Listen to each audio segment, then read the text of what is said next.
Whoa, we are live. Very alive.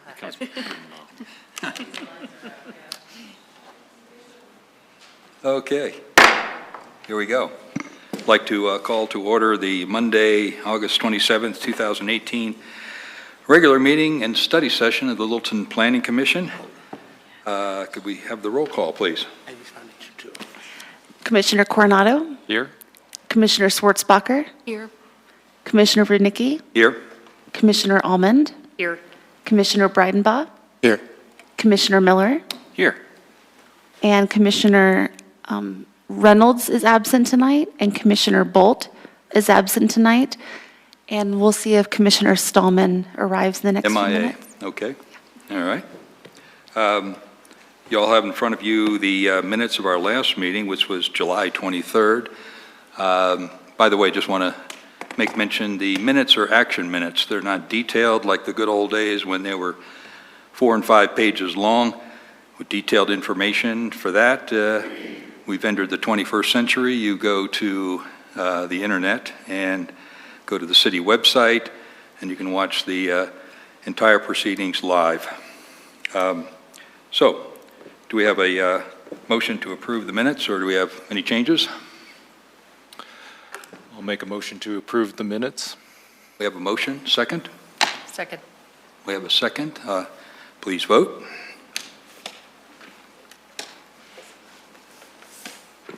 Okay. The vote's unanimous, and the motion carries. Thank you. Next item up is public comment on items that are not on tonight's agenda. We have a sign-up sheet in the back. You'll have 3 minutes to speak. We expect everyone to be respectful to everyone else. When you have 30 seconds left, we'll be holding up a yellow card. When your 3 minutes are up, we'll hold up a red card. And we have the sheet now coming down. And by the way, these are comments on items that are not on tonight's public hearing agenda. First off, we have Greg, F-A-N, can't pronounce the last name. Okay, you come. I actually wanted to speak about something on the agenda, but I could also speak about something that's not on the agenda as well. You want to speak with about something that's not on our public hearing? You do? Come on down. What I want to talk about is what's going on with the development. Excuse me, sir.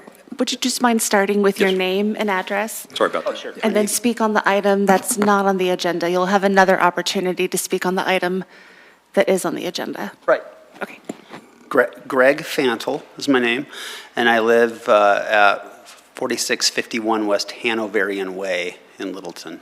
Thank you. Which is over behind Aspen Grove Shopping Center. And I understand there are proceedings, developers talking about developing the corner of Mineral and Santa Fe with a property down there across from Aspen Grove. And I just want the Planning Commission to be aware of the traffic situation that's going on Mineral Avenue. It's reached to the point that myself and many of the neighbors feel that it's just become unbearable. We are unable to turn onto public streets. Traffic is typically backed up for a mile from Santa Fe all the way up Mineral in the mornings. We have to turn and go west on Mineral to even leave our neighborhood. And I would like you guys to take that into consideration when you look at future development that's going on in that area around there off Mineral and Santa Fe. That's what I had to say about something that's not on the agenda. Okay. Thank you. All right. Next up, Pam Chadbourne.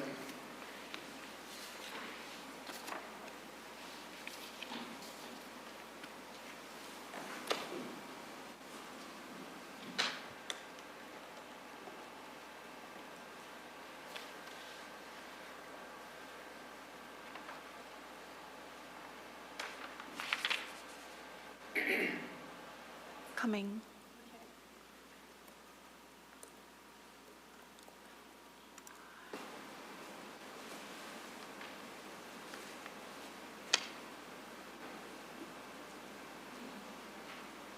The pause is to get the screen to come to life.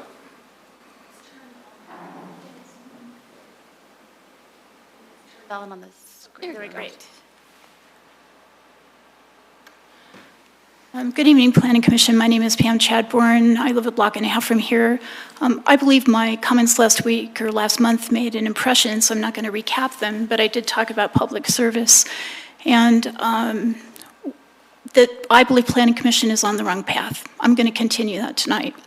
So this is about public service requiring city and people focus. My ask is that planning commissioners become stewards and public servants and operate from a city focus. No one else will or can do that. It's not our job as citizens.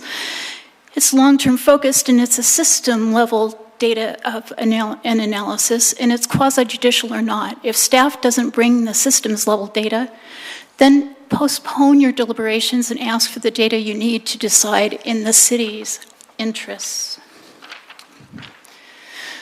Long-term planning, review zoning uses, and identify ones that need attention. We did that for chickens, wildlife, short-term rental after problems occurred, gun shop and shooting range after a problem occurred. Review zoning areas for change, look at the zoning map for adjacent uses, assess compatibility, and obtain professional inputs for alternatives for managing building mass, height, and scale. This should have been done for Bellevue corridor before approving the so-called vision. And when assessing project applications, don't vote until there's an analysis from the city point of view. Is this it's out of focus. We need illustrations of the now and then the would-be scenario if the thing was passed. Show the maximum heights and lot coverages for both. Assess the impact on adjacent uses. When have we ever seen a presentation that shows the zoning map with the adjacent uses and the effect on them? And assess the impact on the consumables. Traffic, you just heard a comment about that. Open space, economic impacts, and character and quality of life. An example is floor area ratios. This is from Wikipedia.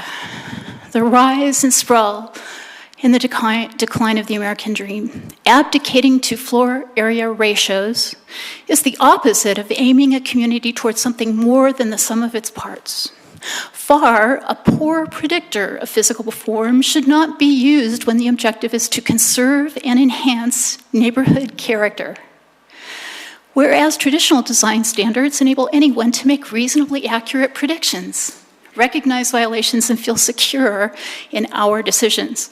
If FAR is carelessly combined with traditional setbacks, assembled lots have a considerable advantage over individual lots, which has a negative effect on fine-grained cities and the diversity of ownership. Please consider this, Planning Commission. Thank you. Thank you. That's the last of the people that have signed up. Is there anyone else who wishes to address the Planning Commission on an item that's not part of tonight's agenda? Seeing no rush to the rostrum, we'll move on. General business, we have none tonight. We'll go to a public hearing.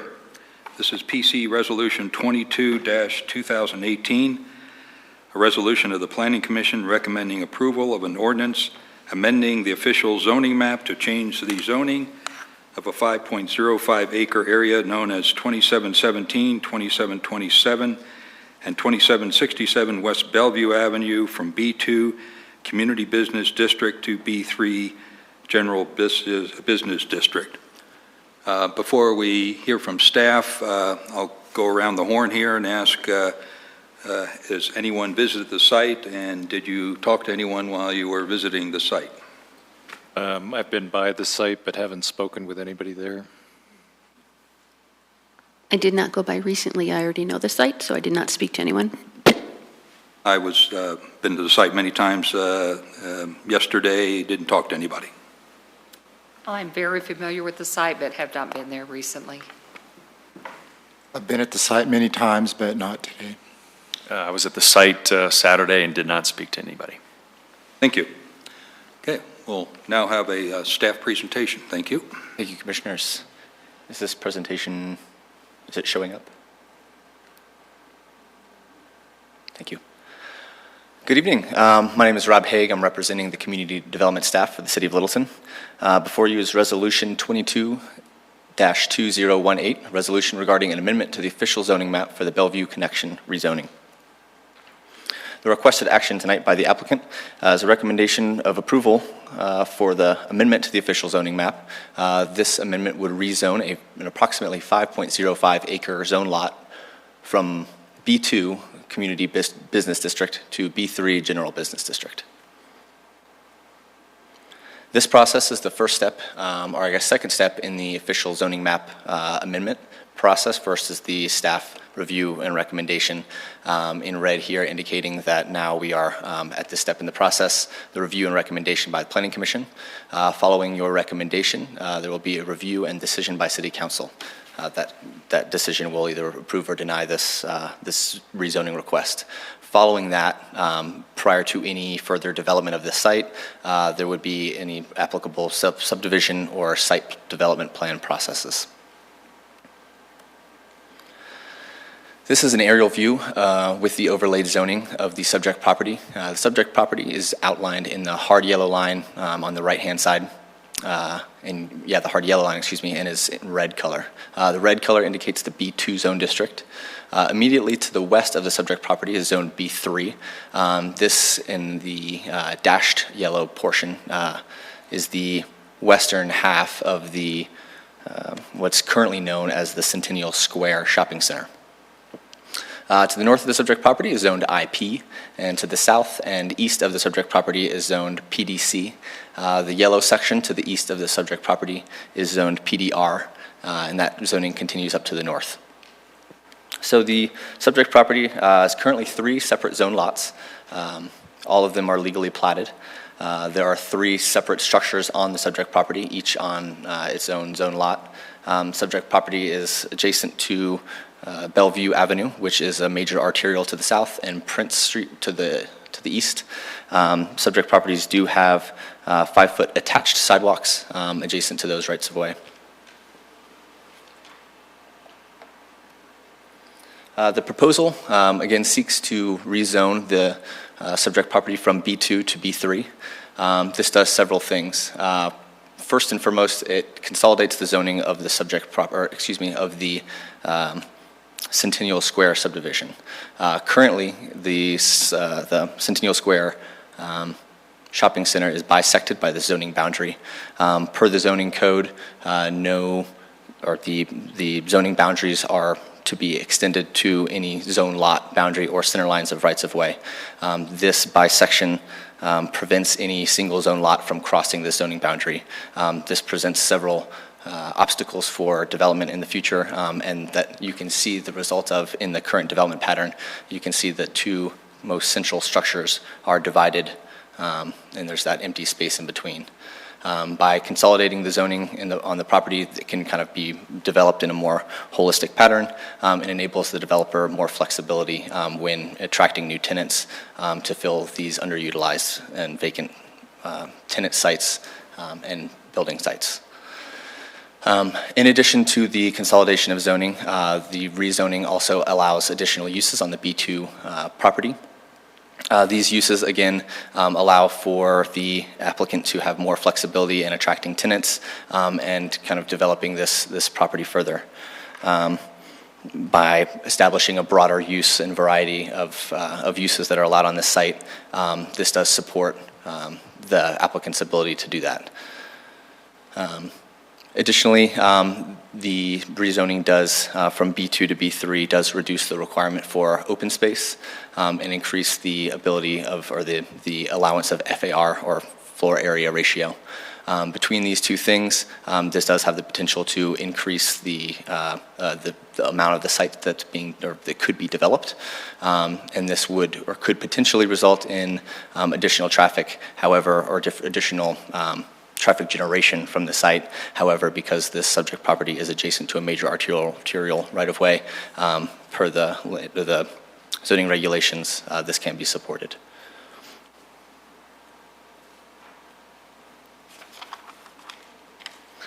So staff reviewed the application, and based on subsection 10.12.1, the Declaration of Public Policy for Rezoning, this states that the council has determined that the official zoning map should not be amended unless the amendment is consistent with the goals and policies of the comprehensive plan and promotes the general welfare of the community. Staff reviewed the code, and in light of the provisions of the zoning regulations, other applicable regulations that include the subdivision regulations, the comprehensive plan, existing and proposed development, and any comments from the affected agencies. Staff finds that the proposal does comply with the zoning regulations, comprehensive plan, the neighborhood plan, and the corridor vision, and finds that it's consistent with the existing and proposed development in the area. Additionally, there were no comments of concern from affected agencies. Staff finds that the application meets the criteria of approval, and therefore recommends forwarding a recommendation of approval to Council of Ordinance 32-2018. So tonight, Planning Commission can make a recommendation based on the public policy set forth in section 10-12-1. And that concludes my presentation. I'd be happy to answer any questions that you might have. Okay. Questions of staff of a technical nature? Dan, we'll start with you. Were there any other strategies discussed as far as, I know we're a B2, would they consider doing all B2, or was there any other sort of strategies discussed on how to rezone that? Or? That's a good question. I'll return to a previous slide just for reference while we're discussing. Can you move the microphone a little bit closer to you? Yes, sir. Somehow. Is that better? Better. All right, thank you. So yes, the applicant in the early stages of the process did discuss with staff the possibility of rezoning the western portion of the shopping center to B2. However, this created a parcel to the north, or a section of zoning to the north that's B3. This parcel to the north is kind of isolated. It's surrounded by the IP zoning to its east, and Inglewood to the west, and creating kind of the isolated parcel of a singular zoning, with the idea of creating a larger contiguous property is the way that the applicant decided to move forward, or larger contiguous zoning area. Additionally, staff is unsure that that parcel to the north meets the 180 or 140,000 square feet that's necessary to create a standalone zone district. Again, we haven't done the precise measurements, but that would be something we'd have to look at, which we didn't through this review. Could you clarify, are you referring to that gray area that's just north of the proposed, what's now zone 1B? This is what I'm indicating here? Yes. Yes, so that's IP. Okay. This is the the B3 that's right now contiguous zoning with the property to the south. If this property, rather in the solution of trying to create one zoning across the shopping center, rather, if not the subject property were zoned B2 to align with the subject property, that would create this parcel, or this area of zoning to the north, that would kind of stand alone. And you're saying that wouldn't be an adequate size to be still considered a B3? I can't say. Oh, okay.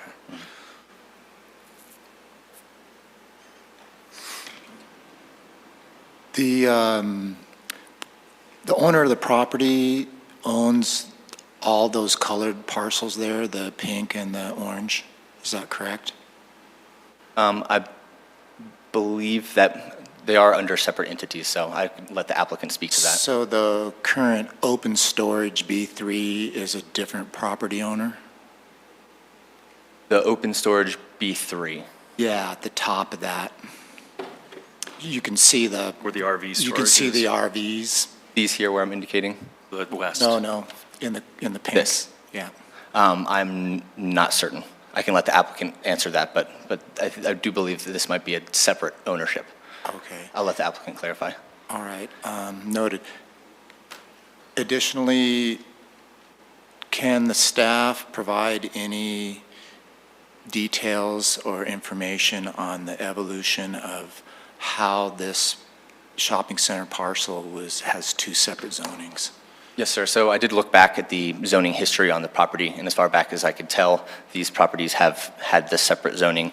The parcel, or I guess all of the parcels within the shopping center are parts of the Centennial Pride subdivision and all separate filings. Back to 1977 were the first records I could find where the B3 zoning is indicated on this subject property. I am not clear whether this one at that time was zoned B2 or B3.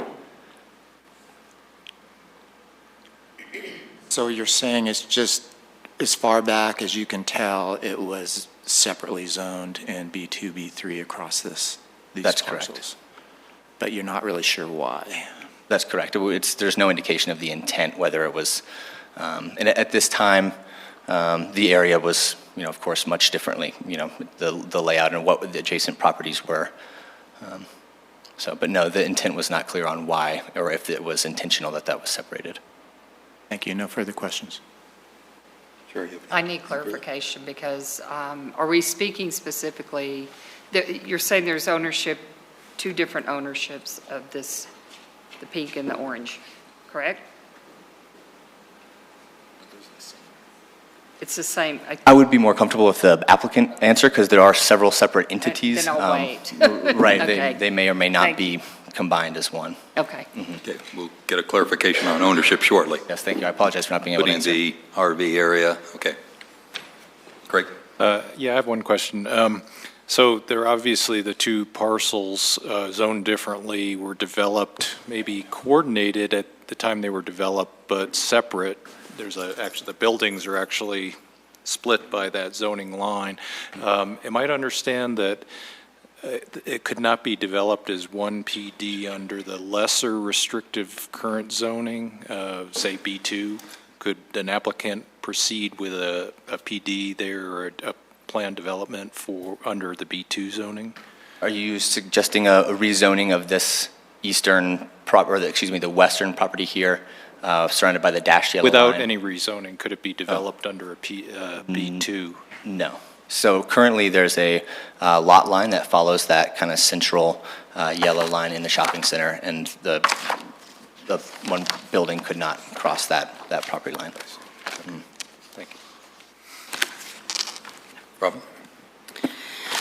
I had a similar question about the intention of why B3, B2. Obviously, you can't answer that. I would suggest in the future, perhaps we need to log more why we're selecting these pieces so that when something like this, a rezone comes up, that we can have more information to understand the change. I'm sorry, may I quickly respond to that, you guys, just so you understand? So staff, we look in the records that we have, and to the best that we can, we're not able to fully explain exactly what happened in the past, but it's not for lack of trying, it's just for lack of detail in our filing system. Oh, I agree with that. I know you guys do your best to find this. I'm just simply suggesting as we go forward in the future, when we're doing our zoning, that we put our intentions down just so that people in the future can come and figure it out like we're trying to do. So I do appreciate that. I know you guys work hard, and thank you for that. I had one question. So in your staff memo, you had mentioned that the potential for B3 to generate heavier traffic. And we know from our Bellevue corridor vision that traffic is a big concern to the community. And we also know that in the key takeaways under policy 1.7, it states that we should be mitigating any negative impacts. So How would we be able to do that if this truly does generate more traffic, knowing the concern? That's a great question. So the higher traffic generation really comes from the previous kind of development pattern components I talked about. You know, there's a larger possibility of more coverage on the site. And because of that additional floor space and usages, there could be more traffic generated in the future. However, at this time, just with this rezoning, the rezoning in and of itself doesn't actually produce any additional traffic, as you know. And incrementally, as new development were to come in, those developments would be reviewed through by community development staff as well as public works staff. And at those times, if there were any improvements to adjacent right-of-ways, turn lanes, things like that that needed to be accommodated, then that would be reviewed at a site-specific and development-specific level. Thank you. Is that all? Okay. I have a question for council before we go any further. Steve, since Vice Chair Stallman is arrived late, can he be voting on this, or should he step aside? What is typical for this situation? Mr. Chair, members of the commission, yes, he is entitled to vote on it. Even though the matter has been opened, he has arrived before the motion has been called, and so he would be entitled to vote. Thank you. Questions then? None right now? Not at the moment. Okay. I just have a couple items. Page 3, third paragraph of your analysis, I'll quote, "As defined by the code, the B2 zone district is a higher classification and is more restrictive than the B3 zone district." Shouldn't that be the exact opposite? It does seem that way, but the way the code defines the zone classifications, as they get higher, they become more restrictive. That makes absolutely no sense, because obviously a B3 allows 3-to-1 floor area ratio versus 2-to-1. Less open space. Yeah. Less open space, to go from 20% to 10%. That's the exact reason I put it in there, because it is Definition of the is the. Okay, it's very, very odd. Okay. In the PDC area to the east, do you have any knowledge of what the floor area ratio is there? Permitted floor area ratio, and then also to the south of Bellevue in the PDC area, what is the allowable floor area ratio? I don't have that information in front of me. I'd have to look at it. I did review those PDCs, and in this, it didn't seem too far out of line, but I can't specifically say. Is there any way we can get that before we go to motion? Potentially. I can sit down and Yes, I think we can. I'll try and look it up. That's your task. Okay. You're taking up a seat, get to work. Okay. Thank you. Any other questions of staff? Seeing none, thank you. Applicant wish to make a presentation?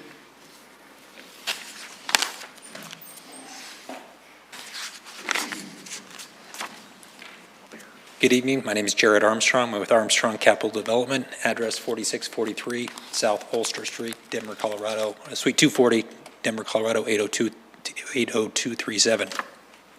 Excuse me. That said, I'm going to actually just want to introduce myself, our team, Don Casper, Jessica Elizade, who are here just basically to answer questions. We don't really have a presentation prepared this evening to walk through. We thought Rob's presentation pretty much covered that, which we would want to put up on the overhead here. But I will just make a couple of broad statements. And first of all, as a having grown up in the city of Littleton and having seen this property for many, many years, when the opportunity became available, when it became available to purchase and to buy this property and to go implement some new vision for what we felt was a very instrumental and valuable part of the community for which we're all members of, it was something that we jumped at, and we're very excited about it. We've rebranded the center, or we intend to rebrand the center once we're able to hopefully move forward with its redevelopment, the Bellevue connection. We think it plays into the Bellevue corridor process that you all are undertaking presently. We think there's a lot of neat things that can be done here, and while we appreciate the process that the multi-step function process that we need to go through to make all that happen, we're optimistic that we can get there and actually, through time, resources, and frankly a lot of capital, go out and create something here that everybody on this on the commission here, as well as probably sitting in this audience, is going to be pretty pleased with the outcome. So with that, that's my general statements. Looking forward to working with staff and commissioners through the rest of the way here to put together something pretty impressive. So happy to answer any questions. A number of these more technical questions I'm actually going to defer rather to a couple of other folks on my team, but happy to answer anything that I might be able to do so.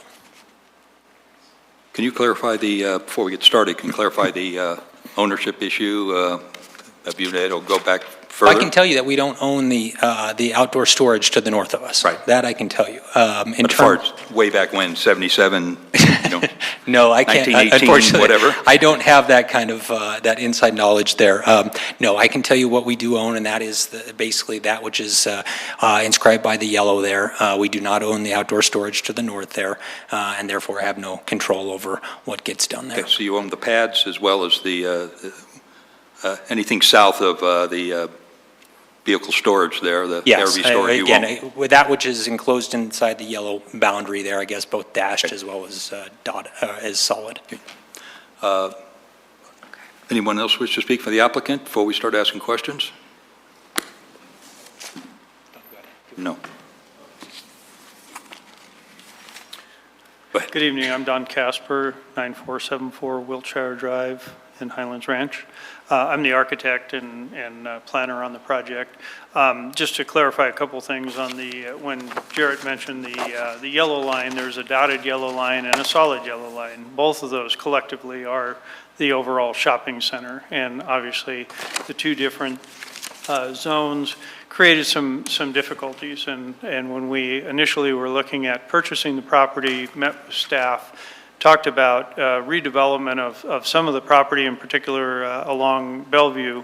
There are a couple of pad buildings you're all probably very familiar with, very awkward buildings, very old buildings. They've been renovated or one of them has been at least renovated a couple of times, I believe. And that's part of the problem, is trying to redevelop that. When we first met with staff, they said, that's going to be a problem because of the split zoning here. One other thing I wanted to point out on the B2 zoning that exists, we had talked to staff once they brought that to our attention, talked to staff about potentially just rezoning the eastern portion of that frontage, which is currently has a mattress store in it, and not doing Taco Bell or the building behind it. When we did that, they said that's a problem because that would leave a remnant of the B3 that is substandard for size, and there was a question about size before. We don't know specifically the size of the B3 to the north, but just graphically, that gives you an idea that if you were to take away that which is within the solid yellow border to any degree at all, I mean, just take the mattress store out of there, that would leave a remnant that is substandard in size to the city's requirements. So that's where we said, well, the idea then is that we need to really, put a zoning in place that makes sense not only for the frontage, but the entire center. And that was part of that decision process.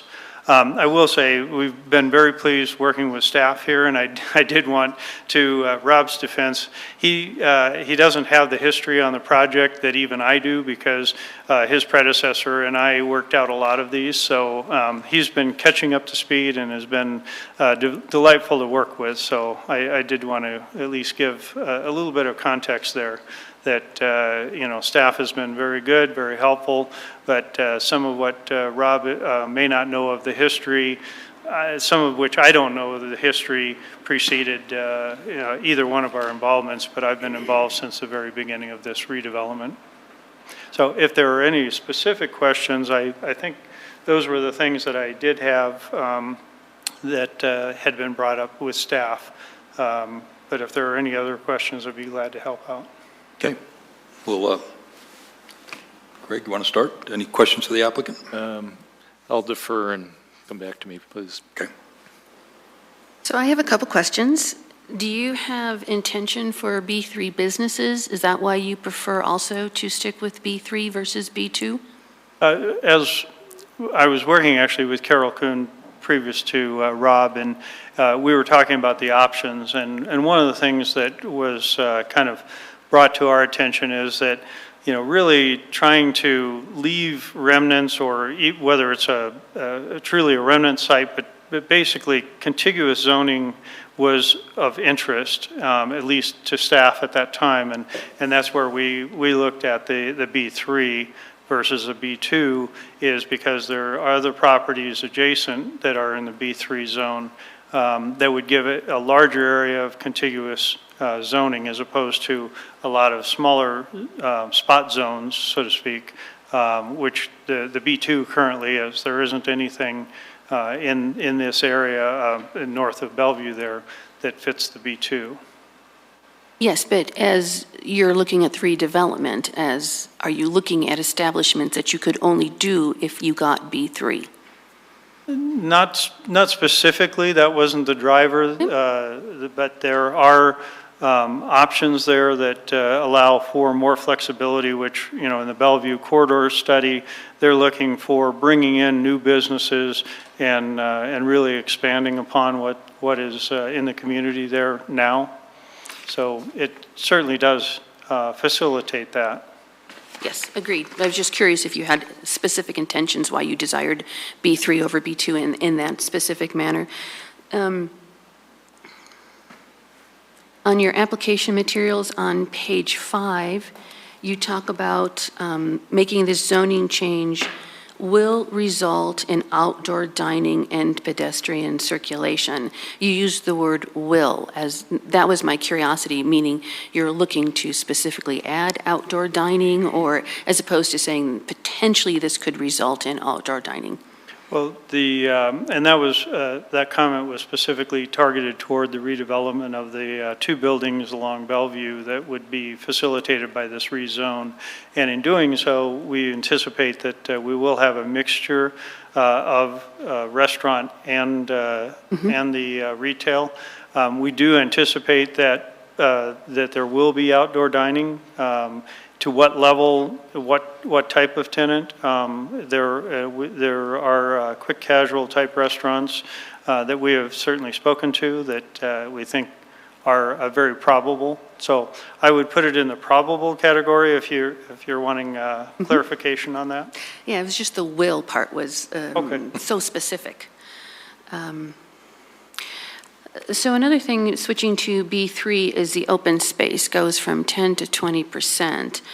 And I'm sure you've probably read the Bellevue Corridor Vision that just recently came out, hopefully. Mm-hmm.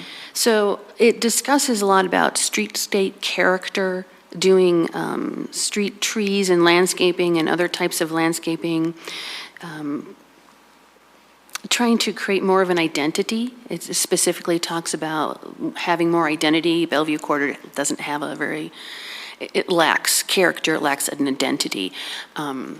So when I'm thinking of going from 10 to 20%, 20 to 10%, I'm concerned with that because you can lose a lot in the essence of trying to create more of the character of this streetscape character that is discussed in the Bellevue Corridor.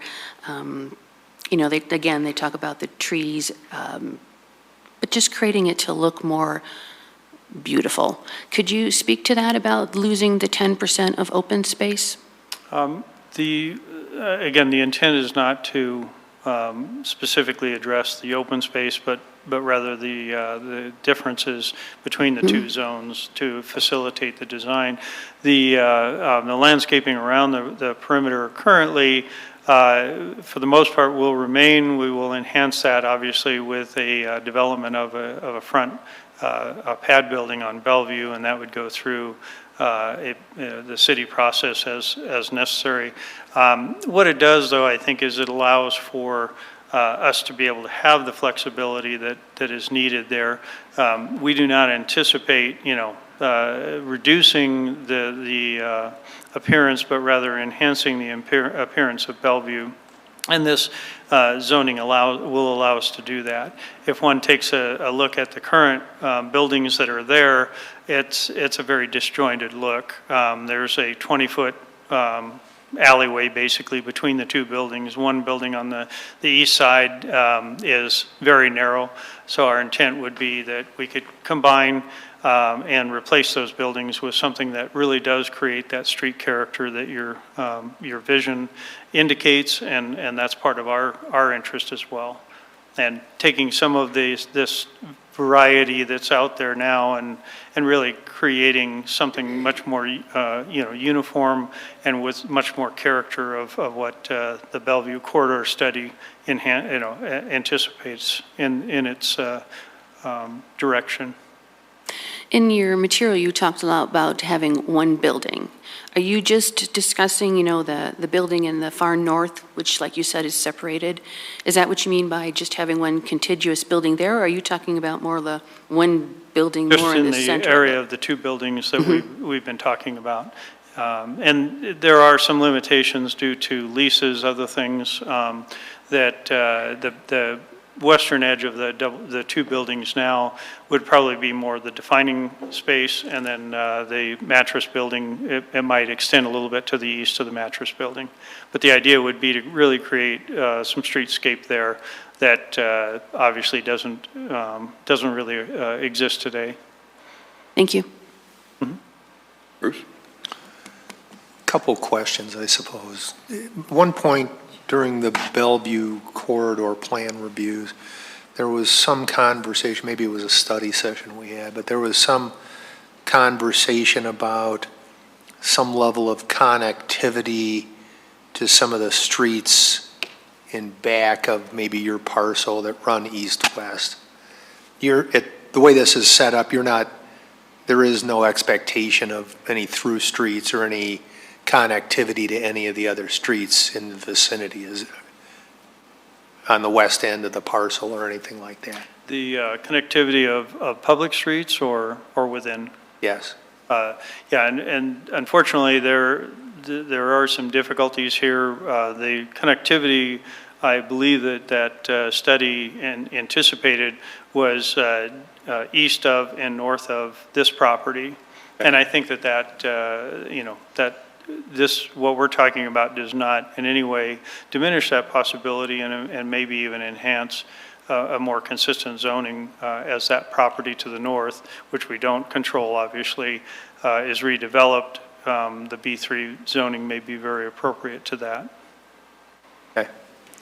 And some might say that we're sort of potentially late in the current business cycle. I think we've seen that come up in other studies that have come before Planning Commission in the past 6 to 12 months. So hypothetically, what does your guys' timing look like in terms of development activities?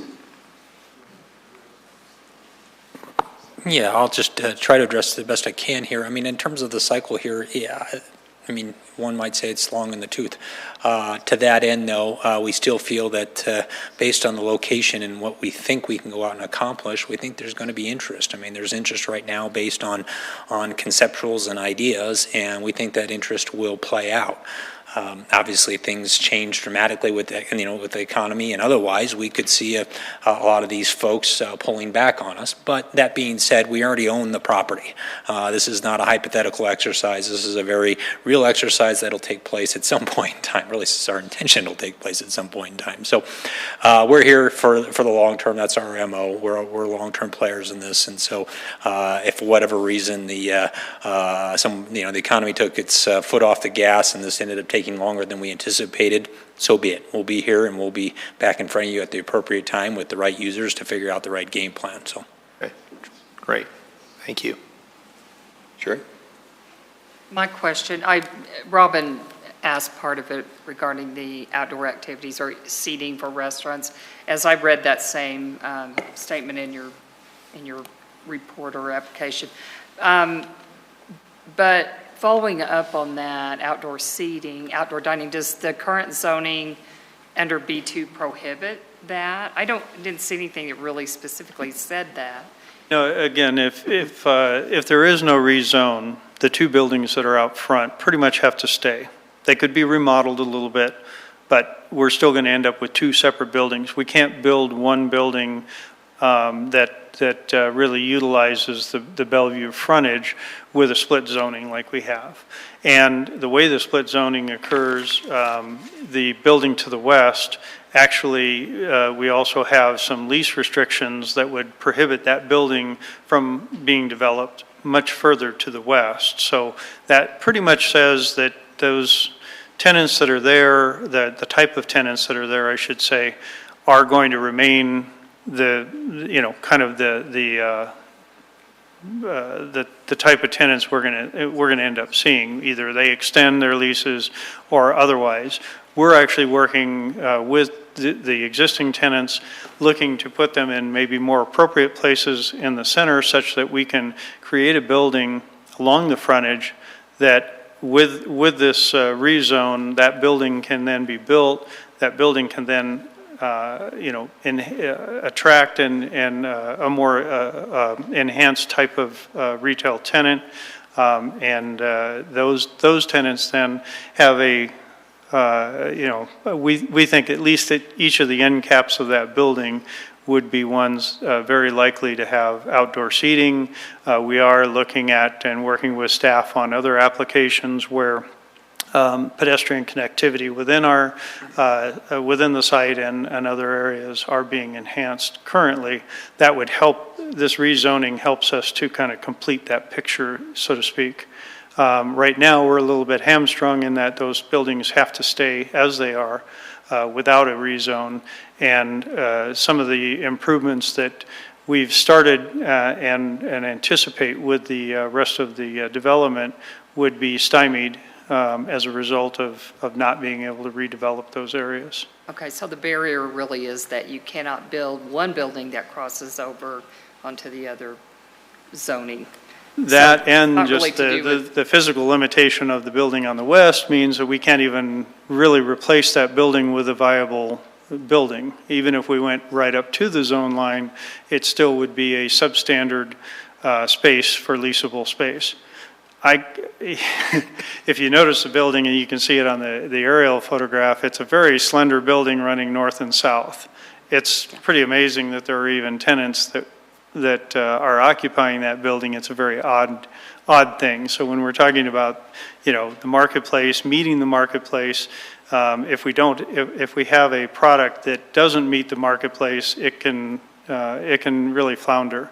Whereas if we can rebuild that particular part of the development so that it can meet the current marketplace, then certainly the viability and the ability to lease that are greatly enhanced.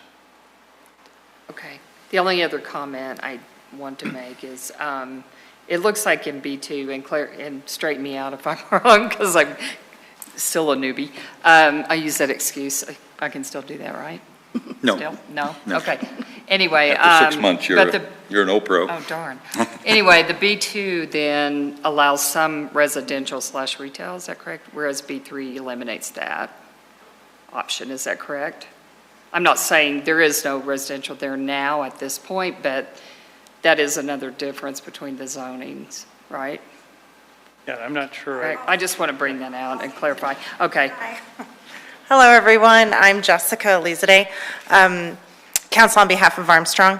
So that is precisely why, as their counsel, we discussed a whole lot of options for zoning in the beginning. And for those of you who I have not met, hello, I know many of you and have worked in Littleton for a very long time on entitlements. And the biggest issue is in B2, the whole point of the corridor plan in this area is to invigorate and revitalize the commercial activity. There's not a whole lot of it left. Retail's dying, and this is a source of really invaluable tax dollars. And so the concern was that if you zoned the whole site to B2, it would indeed be eligible for residential up to 50% of the site. And so up to 50%, which was very significant. And so I felt that based on where Littleton was trying to go with the site, that it was important for them to make sure and help to ensure for the city that it was indeed commercial and retail and that they weren't trying to backdoor a residential product for you, just so you know. No further questions. John? Yes, on that last point on the residential, because I'm looking at the use table, land use comparison table for B2, B3. Yes. On the second page, it's 3.0 residential, and there's no codes, permitted That's correct. uses. It's a funny little element that you have in your code, and it's been problematic for the city, and I'm sure Jocelyn could speak to it better than me or that Rob can, but there's actually it's a text version of your code. Jocelyn, do you have the citation for that? Yes. Buried in the back somewhere. Buried in the back somewhere, that's exactly right. So in the zoning code in chapter 4, so it's 10.4.12, there's a section in there where it talks about residential use may be permitted in B2 and B1 for up to 50%. It is also in the land use table and it's at the end, but it's in there. Is that what you're asking? Yes, wasn't that just for residential for like a business owner or something? They live on site of the business? I wasn't here when we added that into the code, and that's not what the code says. The code says that it allows residential units up to 50% of the overall property. Okay. Of the overall building. Yeah, it's just a little odd that it's not in this use table. The one here? I'm not sure which one you're looking at. Land use comparison table? In the It staff should've- report, it's in that table. It should have been part of the B2 existing, but it's not. But do we all understand Yeah. that 50% of the site can be commercial, or residential, I should say? We experienced that before on other sites, and what you're doing here is getting rid of it by going to B3. That's correct. Okay, specifically excluding it. Thank you. Correct. Okay. Any other questions regarding the residential component or code component before I turn it back over to my client? Need to sit down? Okay. No, I'm happy to stand up here as long as you'd like. All right. John, other questions? Yes, going from B3 or B2 to B3, the B3 new uses include mini warehouse, open storage, and assuming this rezoning goes through to B2, is there any scenario the current developer or owners would entertain open use mini storage on these parcels? So let me explain the constructive nature of the site. I think this picture shows it a little bit better. I hope you can see what we're talking about now. So this is the funny lot line and the long skinny building we've been discussing. The issue is that they have very restrictive leases that are long-term leases with a number of tenants that are in the building. So the reconfiguration, moving tenants, and the requirements to make that happen are exceedingly prohibitive. They are in the business of renting commercial space. So their primary is to make better facial space. You'll see a really nice facelift to what's there. That's their plan. And then to be able to reconfigure this in a way that is friendly and pedestrian friendly and retail friendly and invites people to come shop that is not allowable here. So is there a conceivable way? I suppose there is a possible way that could happen, but the probable way, given the restrictive covenants on all of those leases, the leases are pretty restrictive. And so in order to move these tenants and provide them with equal square footage or renegotiate all those leases to somehow build somewhere else on this site is very, very difficult at best.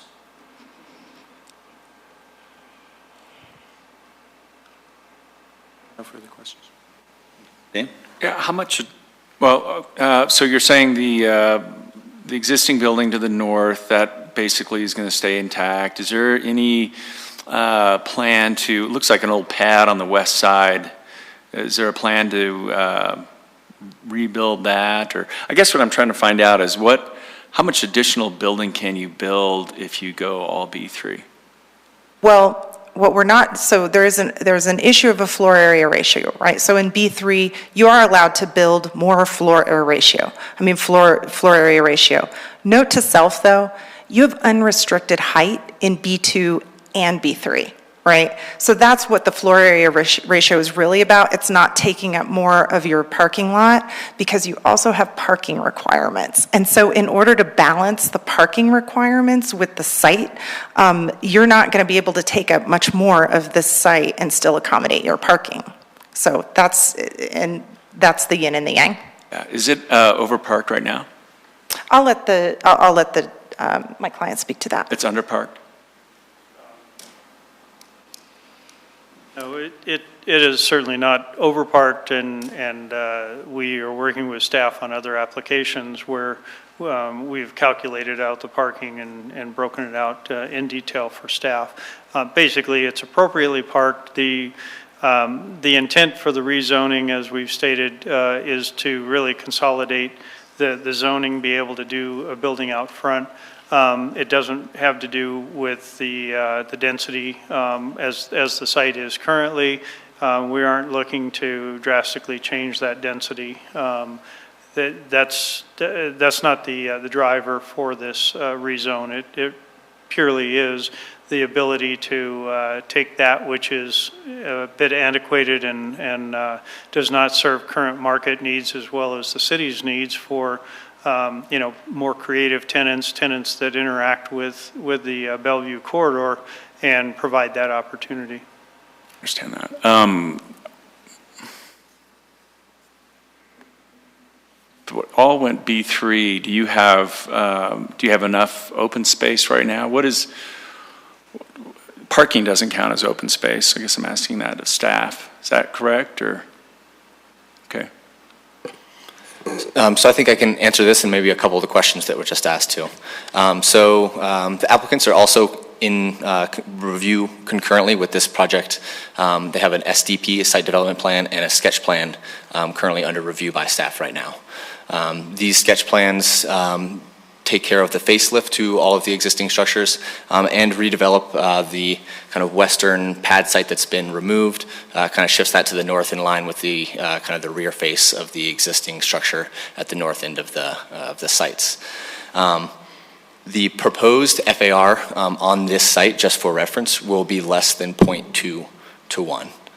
So just to kind of balance or to kind of reinforce the point that parking and open space and other requirements tend to push the FAR in a direction more so than kind of what's allowed.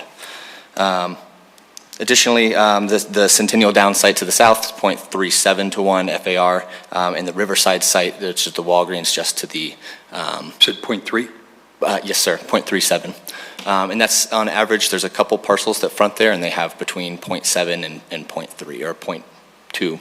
But anyway, it averages out to about 0.37. This site just east of Prince has an allowed 3 to 1, and again is much less than 1 to 1 there. In regards to parking, the site required after the proposed new building would require 288 parking spaces. The applicant's proposing 307. So overparked, but only slightly. And then following to the last question, which was, if you could remind me, I'm sorry. Does parking count as open space? Oh, the open space. Oh, right. So the parking does not count for open space. Currently, the applicant is in the process of supplying the full amount of required open space for the B. Let's see. Across it would be 17.32% open space would be what's proposed. They're adding significant amounts of landscaping that are not here now, both to the internal of the site and along the frontage and around the fronts of the buildings. So the resulting would exceed what's required in the B3 zone district. Okay. Proposed open space is going to exceed what is required in B3. That's what I just heard. That's correct. And that's average across the whole site. You have another question? Yeah. And I may be thinking about a different project, but on the Bellevue corridor vision, wasn't from a pedestrian connectivity perspective, weren't we talking about increased size of sidewalks, bike ped, and this kind of thing?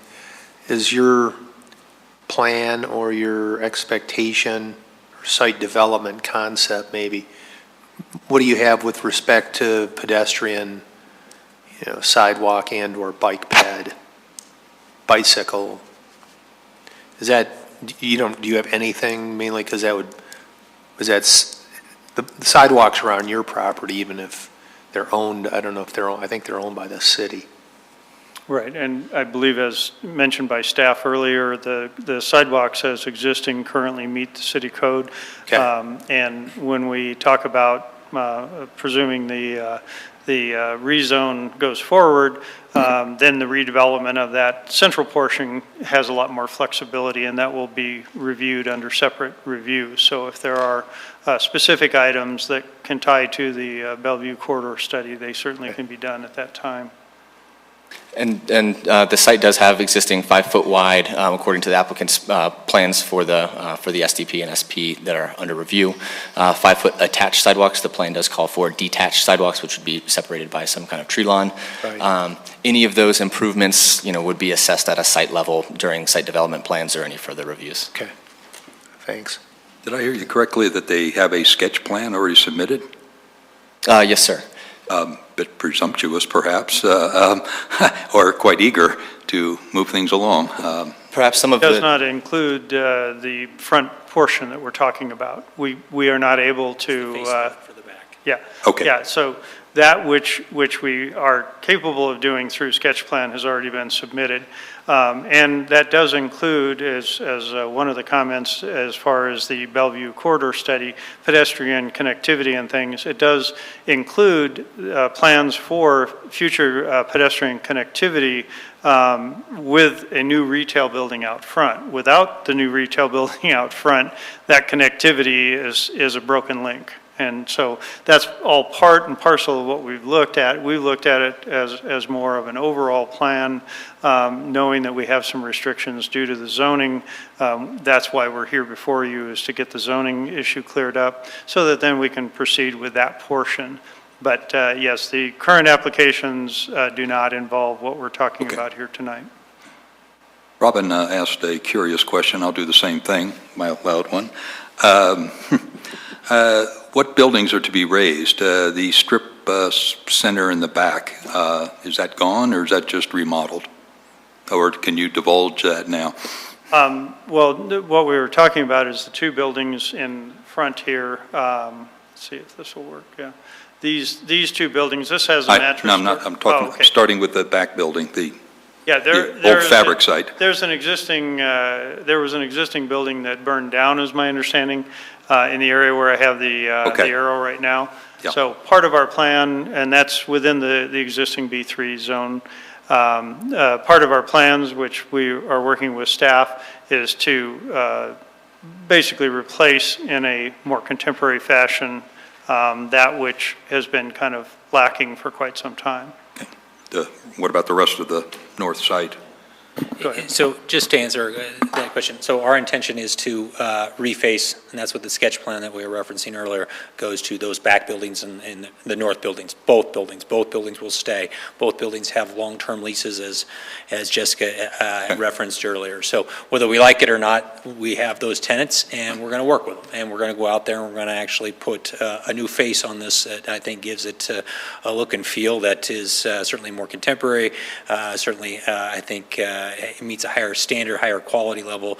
We try to raise the bar up here to a Class A type of center in its totality. I'm going to go through it piece by piece. To the north, you've got considerable unused space that looks like you could have, 50 18-wheelers there unloading. There's a lot of land. What's your intent back there? Well, yeah, our intent right now is we have some parking that we're going to try to put back there. We think it's an optimal place for employee parking.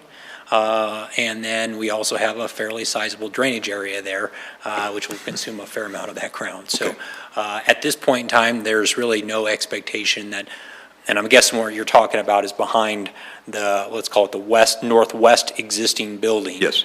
And that is anticipated that there would be some parking back there, and I think an extension, frankly, of a. More parking than you need, but that's for Yeah, you to not- figure out. Yeah, not by much. Yeah. The easterly pad, does that remain? Easterly pad, so just to the east on the, so call it the northeast? The southeast pad? The Taco Bell? Oh, the Taco Bell, I'm yes. sorry. Yeah, Taco Bell is there, and they're there to stay. They're staying, okay. Center unit, we've already talked about. The westerly Yeah, it's called, I call it the Dairy Queen building. that stays? That Okay, stays. thank you. Let's see, will you be continuing allowing access into King Soopers? When I was there was quite a few cars zipping in and out of that gap. Will you continue to have the access? Yes.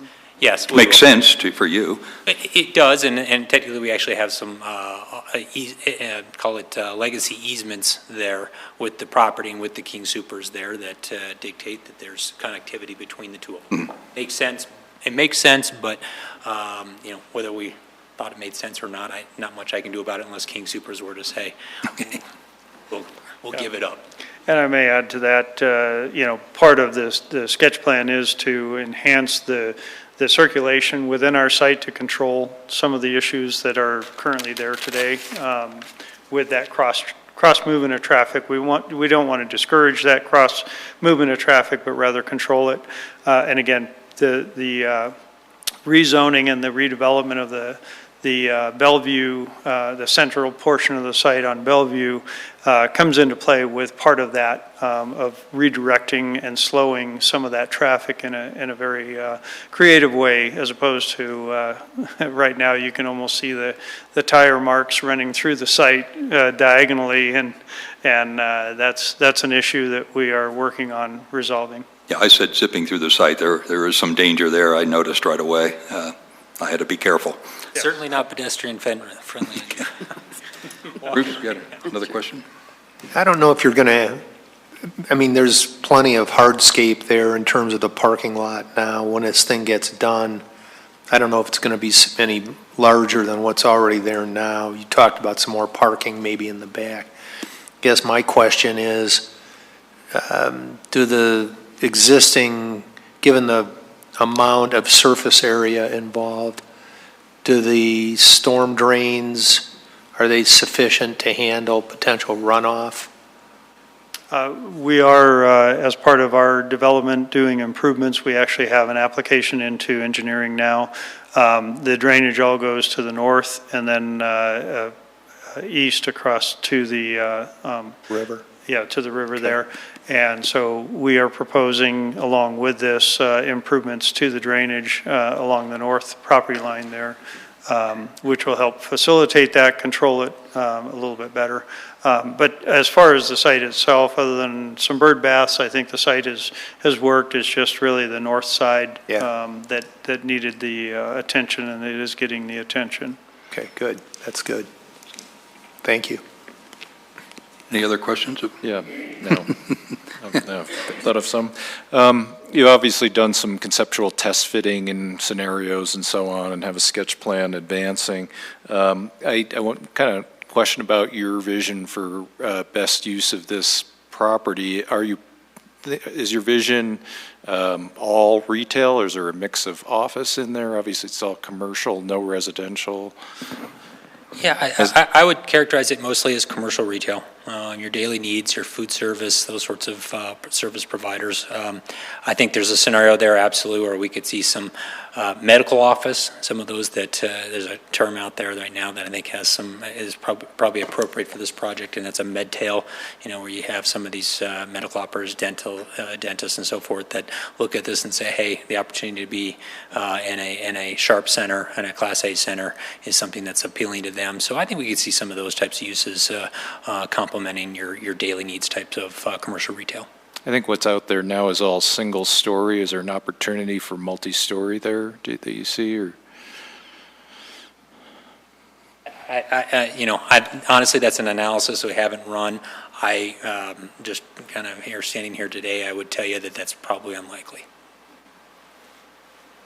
And one last question, going back to the neighborhood input that you've received, I know you had a neighborhood meeting, going through the notes. It didn't look like there was any substantive comments for and against. There's really not any residential properties right adjacent to this that are occupied and completed at least. Do you foresee this as sort of a neighborhood serving development, or? Yeah, I absolutely think so. I mean, I think there's a lot that can be done here. I mean, you have some really big draws right there on that, basically on that intersection. You got Home Depot on one side, you got King Soopers on the other side. Those are really big draws. They bring in a lot of customer traffic, all right? And then you have some interesting things going on around us. I mean, I can speak to the townhomes just to the north and east of us there. I received a call about 3 months ago from the developer there, and was just kind of picking my brain. What are you guys up to? Wanted to compare notes, and one of the things that he at least stated to me on the phone was just the level of enthusiasm. We're excited to see that you guys are doing something. We're trying to build a really nice product here, and as you can imagine, people that are coming in here and looking at buying a home are also wanting to know, okay, what's going on with that? I said, what's going on over there? That looks maybe like it's could use some TLC. And what I think they appreciated was the fact that, okay, we bought it from a group out of California that owned it for 10 years and managed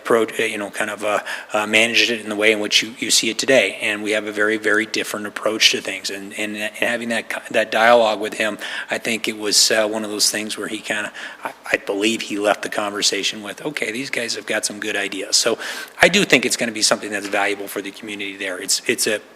Right now, the way we kind of describe it, it's just a really terrific location. It's just right there in the heart of a really valuable corridor. Having grown up in Littleton and being very, very familiar with this area here, just know what it represents. And then, as we've talked about today, you look at the buildings and the structures that are there right now, and you kind of just sit there and say the quality of the location and the quality of the structures, it's in the development, they're just doing this. And I'm not just referring to buildings, I'm talking about the layout of the parking lot, for example. We joke, but it is true. You walk across, if you walk from the south to the north of that shopping center, you're taking your life in your own hands because people are screaming across there at a diagonal, as Don referenced earlier. So, I think there's some neat things that we can do there that will be quite valuable to the immediate community as well as on a larger scale as well. Any other questions of the applicant?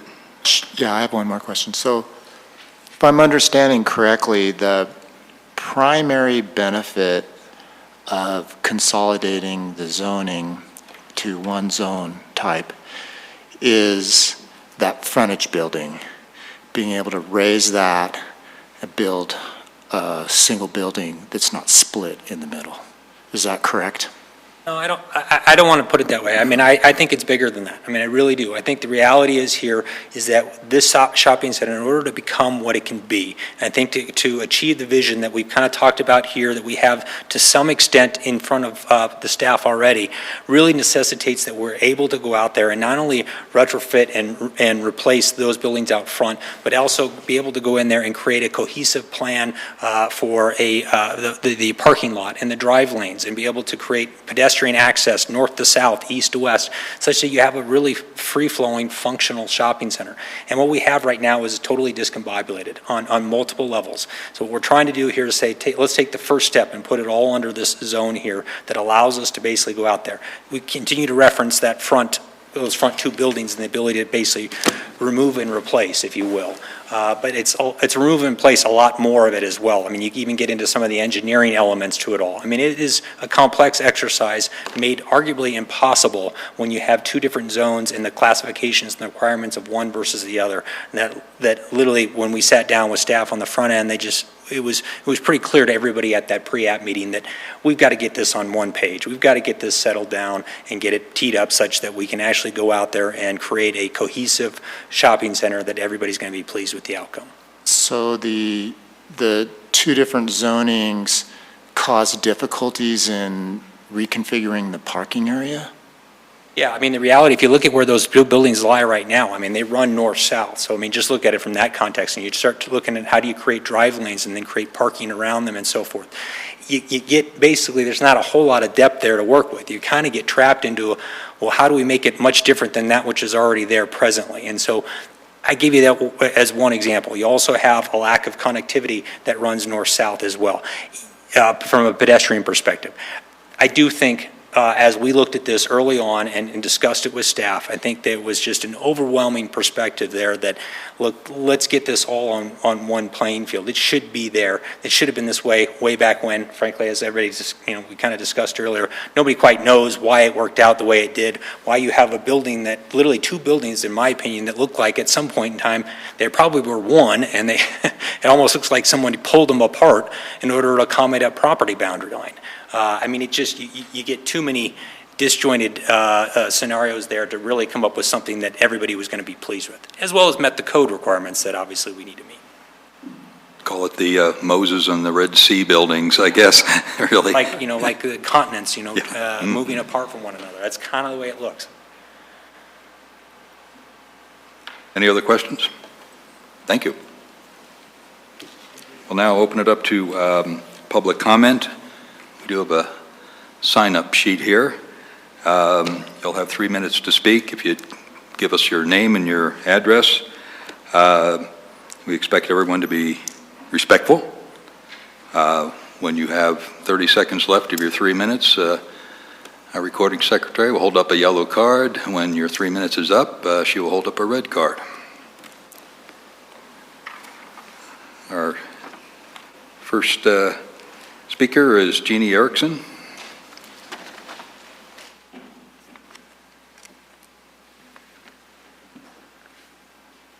And if you haven't signed up, you'll still have a chance to speak at the end.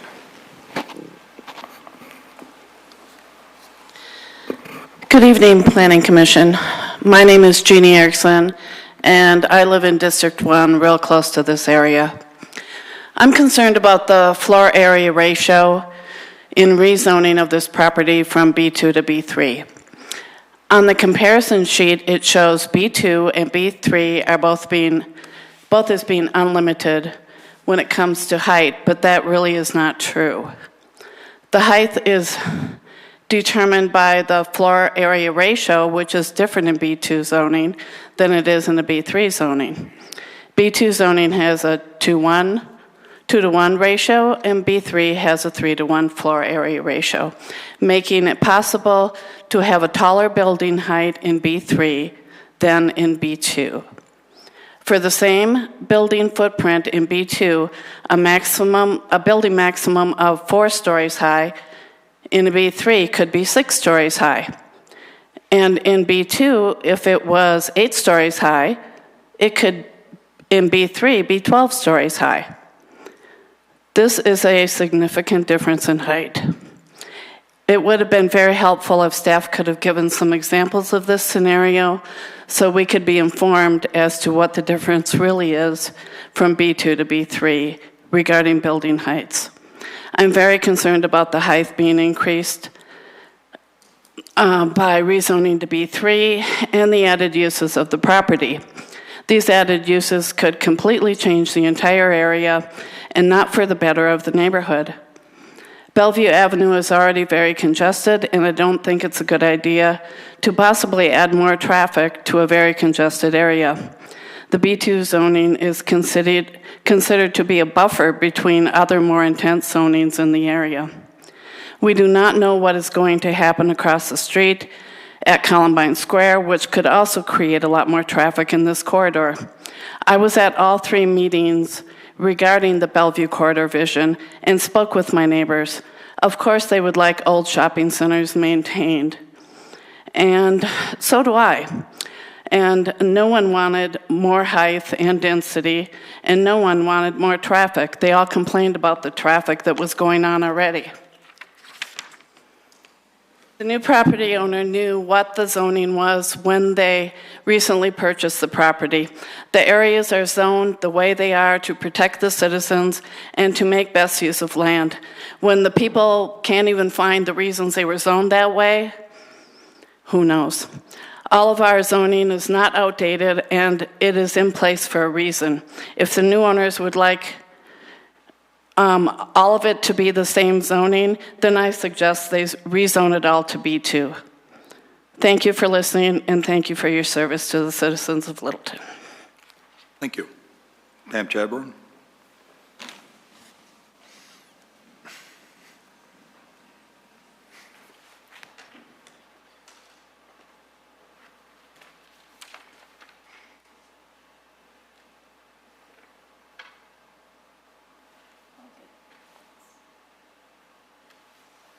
So, Planning Commission, my name is Pam Chadbourne. I live a block and a half from here, and I'm going to suggest or ask or plead with you to postpone and get needed impact data of this rezoning. Let me say first that I really like these guys, and their vision is great for this. And you know what? It could last 2 months. Somebody could walk in and say, now that you've got a B3 rezoning, do I have a deal for you? And you wouldn't be able to do a thing about it once it's rezoned. Rezoning is forever. And that is your responsibility to consider. So please, you need to ask staff to illustrate the impacts of the proposed zoning changes, at least for FAR and open space, now maximums and would-be maximums for the separate lots, the 5 and 7.6 acre, or actually the part that they own, and then the 12.6 acre. You're going to find the FAR is much more intense on a combined lot, although it's not 12.6. Assess the impact of change on adjoining uses, whatever else you want, and the burden of proof is on the city, not us citizens. And Jeannie already talked about this, but the maximum heights, the 2-to-1 and 3-to-1 is substantial. And I'll just mention that parking could be interior. So the need for parking doesn't protect us from having very high structures here. So we need to, that's what staff should be doing, is illustrate for you and for us, the citizens, what the maximum uses could be here. Who knows?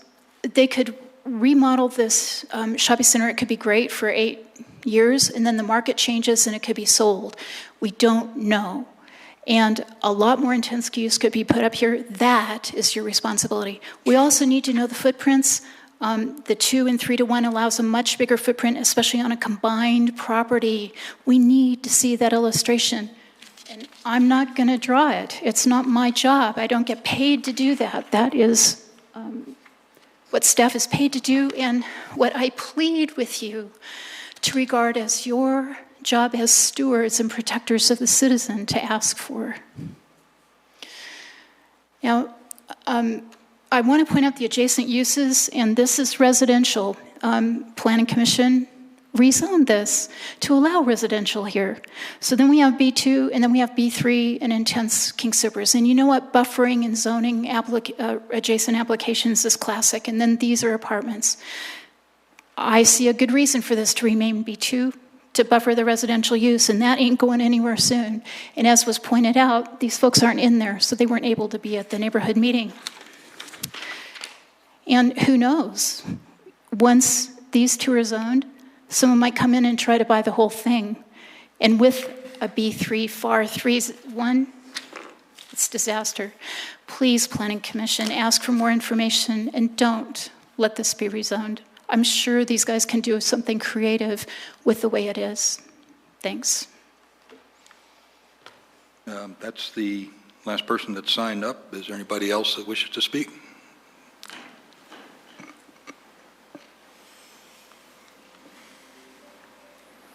Hi, my name is Greg Fantle, 4651 West Hanoverian Way in Littleton, 80128. When I came in here, I was really happy to hear that this shopping center was going to be remodeled. I've been looking at that shopping center for many, many years, and it has been a distressed property since I've been around. I should also tell you beforehand, I'm the owner of all the property to the north of that shopping center. Anyway, I've owned that property since 1990. It's a storage lot. I pretty much know all the history of that entire area.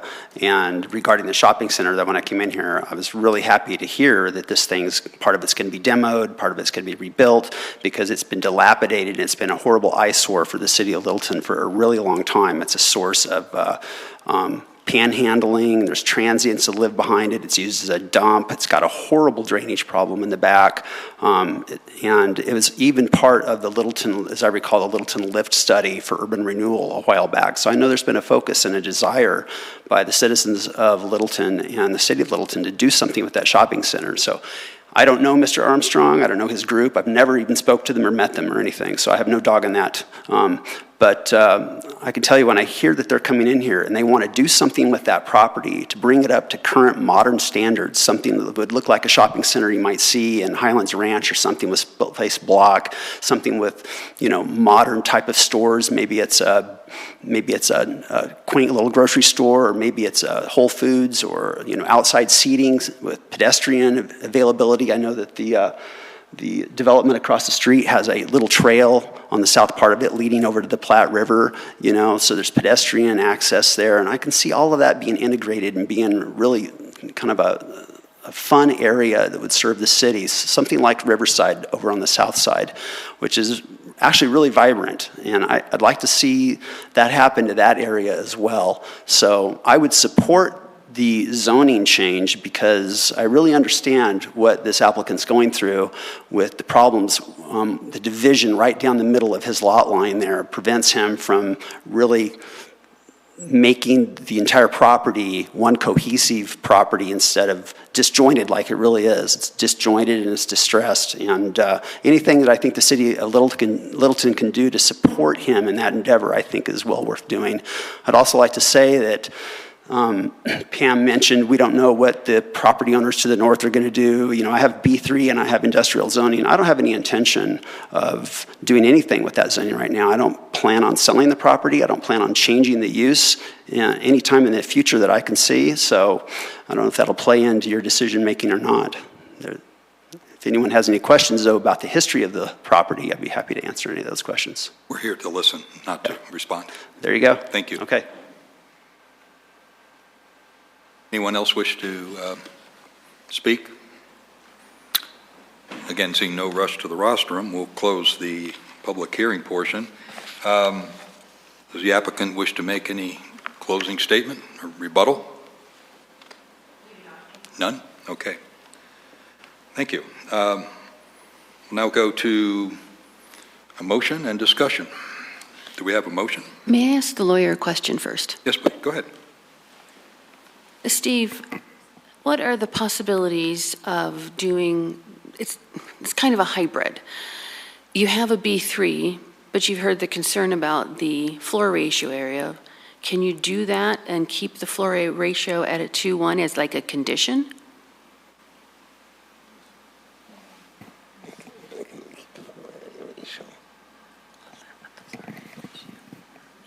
I'll chime in. After they consult. I don't think you can. Commissioner, I don't think you could.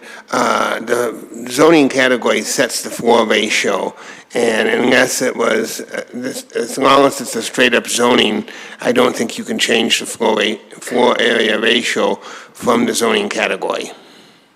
Thank you. The only thing you could do would be to go to a PD where you set floor area ratios along with negotiating other items. Do we have a motion? Move to approve Planning Commission Resolution 22-2018 approving the amendment to the official zoning map for the Bellevue connection rezoning, which forwards a favorable recommendation to City Council. We have a motion. Do we have a second? Second. Craig is the second. Discussion? I guess we can go down the line like we normally do. Who wants to start? Dan, you're up. I understand the line between the two zone lots, and I understand that that's a hindrance to how to develop the property, so I appreciate that. I guess what I'm struggling with is whether it's B3 or B2 or if it's a PDE or if there's other strategies that the applicant can look at or the city could recommend that would,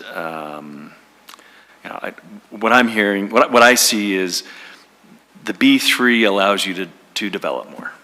So what does the community give back in return for that?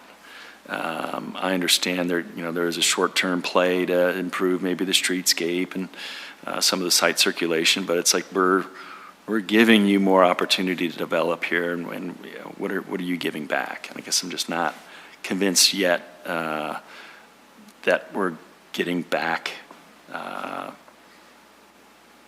something great yet. So where am I? Again, I think getting rid of that lot line or getting rid of that boundary makes sense. I'm struggling to know what to call it all. John?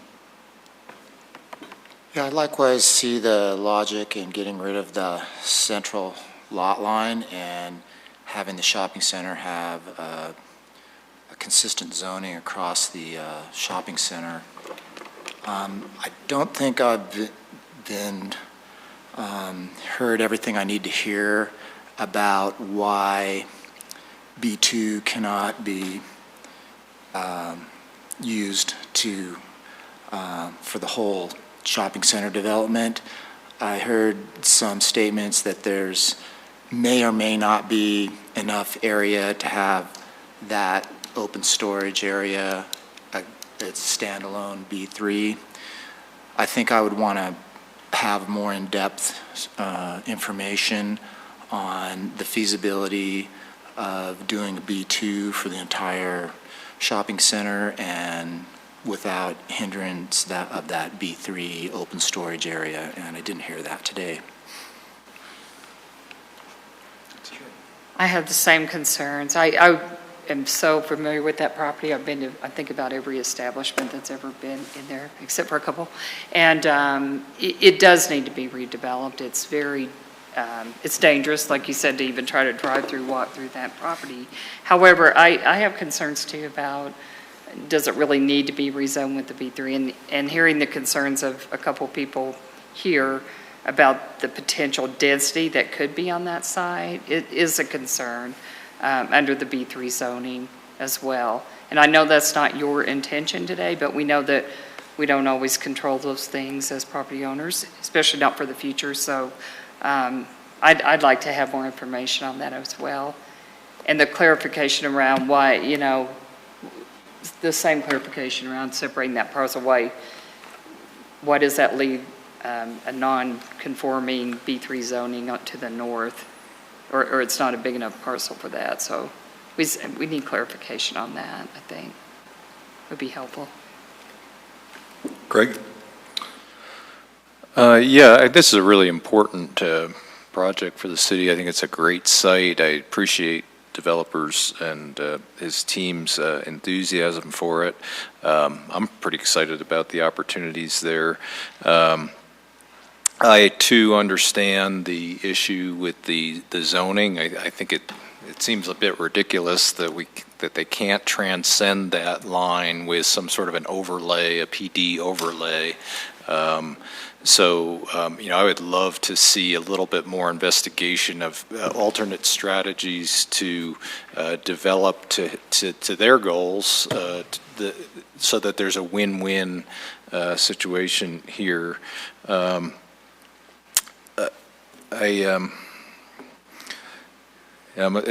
a tough call. I'm kind of on the fence with it, and like it's the Carter plan. We had a lot of discussion about that, and I think the incentivizing the developers along the owners of these parcels that aren't performing well, that are underdeveloped, is really critical. It's a critical role of the city to incentivize that. So that's where I'm balancing. Well, there's got to be a better way to address the community's concerns, but also enable the developer to do something really good here.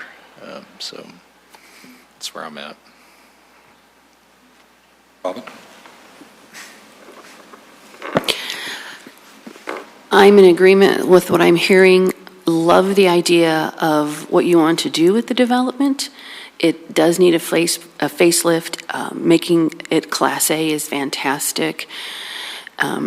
It's like this is an imperfect solution for what we're seeing, and what is the solution where you can get what you need to do what you want to do, and again, while addressing the community's concerns with this change, a better path, a path that, like was stated, that win-win.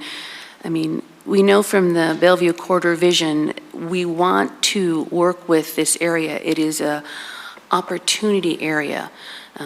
And as one of our other speakers suggested about how happy they would be to see this redeveloped and making this, more of a pride for our community than looking at it as a rundown shopping center. I feel like we're just not quite at the right solution for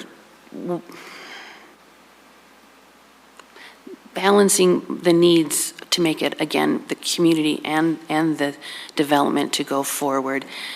It's a tough decision.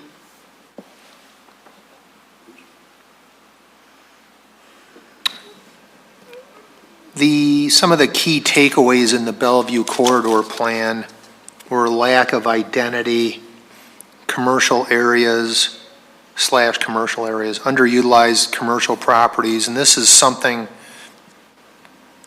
underutilized commercial properties has been a bugaboo for this community for years, if not decades. So I think what potentially we're seeing here is a model for potentially how to maybe look at other distressed commercial properties in and around the community, and I think you're all familiar with a variety of them, and I'm rather excited to see what these gentlemen can do, because I think this is an opportunity as envisioned in the Bellevue Corridor Plan, that what I think we were sort of angling for or hoping for out of that activity was something like this, where somebody's going to come in and actually put some capital to work and turn something that's, as the gentleman suggested, it's basically, it's charitable to call it a distressed center.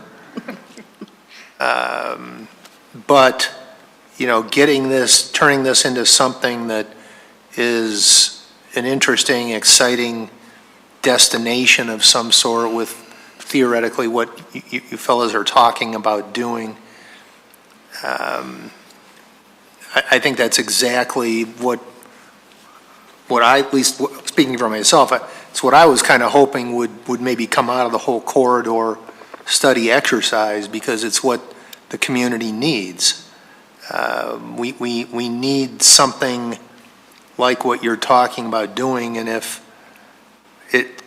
what the ask of the city is basically just to make a rezoning modification to facilitate this happening, I think that's a rather modest ask that we should be willing to accommodate, particularly in my interpretation of the criteria. I think this does comply with the comprehensive plan, including the Bellevue Corridor study, and is in the best interest of the health and welfare of the community in a variety of different ways. So I'm going to support this. I don't know realistically. I suppose, it could be higher. The height could go up. That's possible, I suppose, as indicated. But if memory serves, there's a 10 or 12-story apartment building sort of across the street over at Kitty Corner by Home Depot. Is that accurate? Yes. Yeah. So, I suppose nobody's all that interested in turning Bellevue into 17th Street, but I doubt that that's a likely outcome here. I think what's more likely is a property that is in dire need of a capital infusion in order to facilitate products and services that the community, including the neighborhoods in the vicinity, would consume, is much more likely to occur, because I'm not sure who want to build, a multi-story office building in this location when they're going up like crazy in Lone Tree in the tech center. And hypothetically, even if we did get an office building in there and the people who in the office buildings then turn into consumers who buy goods and services in and around Littleton, that wouldn't necessarily be a horrible outcome in a grand general sense in terms of the community's need for sales tax revenue from the standpoint of infrastructure improvements. I mean, we all drive on the streets and so forth and so on. So, yeah, I think, as indicated, I think this is consistent and it's in compliance with the comprehensive plan and in the best interest of the health and welfare of the community. So I'm going to vote in favor of this. Thank you. Number one, this is a poster child of an underused strip center. It's pretty bad, has been for years. This is our chance to clean up the zoning, or we could do what Littleton does quite a bit of, cut off their nose to spite their face, leave it as is. They do a little lipstick on the back buildings, and what have we gained? We have a chance to create a vibrant center, an exactly prime location where there's a lot of other activity, incredible amount of retail in a 3-block area. I'm not concerned with the 2-to-1 floor area ratio going of B2 going to the 3-1 floor area ratio of B3. Number one, the increased uses are fairly minimal. What I realize is the parking requirements will restrict floor area ratio to more extent than anything else. There's no way they're going to do a parking garage on this site in order to get an 8-story building. It's just not feasible. So to me, parking is the great equalizer here. One item in the allowable uses that I really like is getting rid of the possibility of doing residential, the 50% residential on this site. This needs to be commercial, retail, exactly what this portion of the corridor needs and what Littleton needs. I'm looking forward to sprucing up the center. It's tired. The internal parking is a mess. It also presents a back alley look to that portion of Bellevue, and I look forward to seeing if it's voted in favor, as well as council voted to proceed. I assume at the beginning you asked if people had driven by or had visited the site. And you weren't here, so. I was not, and I apologize for my tardiness, but. Mr. Chair and Commission. So I have something to offer based on your comments. Just a second, we have one thing. Bruce, did you visit the site? Did you talk to anybody? I did not talk to anybody. I drive by the site almost daily, and I have been on the site previously, but I have not talked to anybody about this particular item, or any item for that matter. I might have talked to somebody about ordering a Blizzard, a DQ, but that's about it. Did you get into an argument? No, it was all very cordial. Okay. Jocelyn? So based on all of your comments, staff, we did want to follow up to let you know that we actually are able to gather additional information to bring back to you, and the applicant is willing to have you continue this to your next meeting where they can bring back more information. We can answer some of the questions that staff and the applicant were not able to answer this evening if you're open to that option. Well, we have a motion and a second, so we have to vote. Am I correct? Yes, I am. Members of the commission, if there's a motion to continue a motion to a specific date, that's what we call a precedential motion, and that immediately comes to the table and must be voted on first. If that motion passes, then the other motion dies because it's been continued to a specific date. If that motion fails, then the other motion comes back. But a motion to continue is it's one of these motions that has precedence over anything on the table. That's quite a powerful motion. Okay. There's only a few of these, motion to table, a motion to continue indefinitely, and this happens to be one of those. Well, commissioners? Can I ask a question? How much time would staff need to bring back additional information in terms of specifically sort of the build-out capacity of B3 versus B2 in terms of traffic generation height, that type of thing? It's just relative to this site, that shouldn't take that long to accommodate some of that. So 2 weeks, So your next meeting is on the 10th. We could get preliminary information for you by then. Yeah. Well, if somebody wants to put forth a motion to continue. I do. I would like to put forth the motion to continue to, you said the 10th? Do we have a second? September 10th? I'll second that. Okay. Any discussion? And so what specifically are you going to come back with? Just the density issues and height issues between B2 and B3? Yes, and more information on the property to the north and more information that we can find relative to just researching the existing situation and the zoning. Could you also look into any alternative strategies to work within the existing zoning with a sort of an overlay type of thing that would allow them to sort of transcend that boundary with buildings? We'll take all of the comments that you offered this evening and look into those that were the concerns that were offered, if we can provide you with additional data.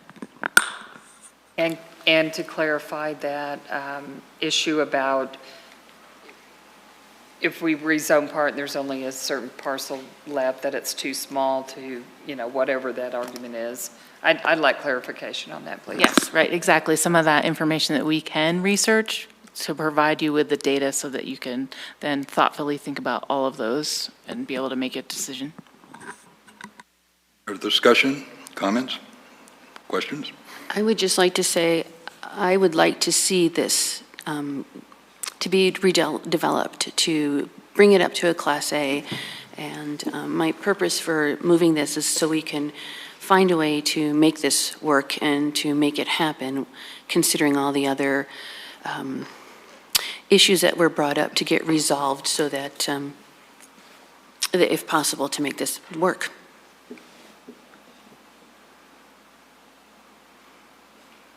Okay, that it? Time to vote.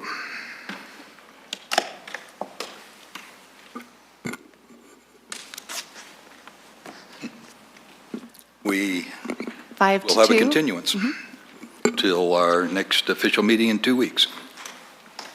Thank you. Okay, that's it for our public hearings.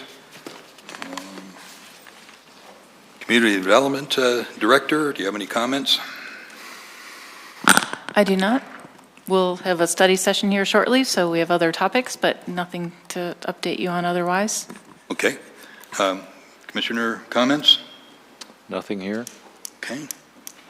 I did put out an email about talking to our single issue planning staff member. Name escapes me. Jennifer. Kathleen Ulster. Kathleen Osher. Kathleen. I had a meeting with her. I think you had something scheduled. I haven't met with her yet. Haven't met with her, and she's put out the invitation. Yeah. Wonderful. I found it really nice to get it all out, and it was an hour and a half of good information, and she's getting up to speed quite rapidly with They have little. found a new case. This is mainly for the vision, the comp plan vision process, which will be wrapping up, October, November, something along those lines? Yes, so the Community Envision Survey closes, I think, September 7th. So please get the word out. We're up to 800 survey respondents, which is fantastic. That's surpassed our biannual community and business survey that we do every 2 years, but we'd like to get as many as possible in the next 2 weeks. And then from there in October, we will have a draft vision plan to be bringing, you have a study session actually with Kending Keys in early October, goes out to the community for review as well. And then the final vision plan would be in front of you just November, December timeframe for formal approval. And then 2019 is a launch into the comprehensive plan. Okay. No other comments? We're adjourned to our study session. We'll take a 5-minute break.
was hoping you were going to say we could delete some of the study session items.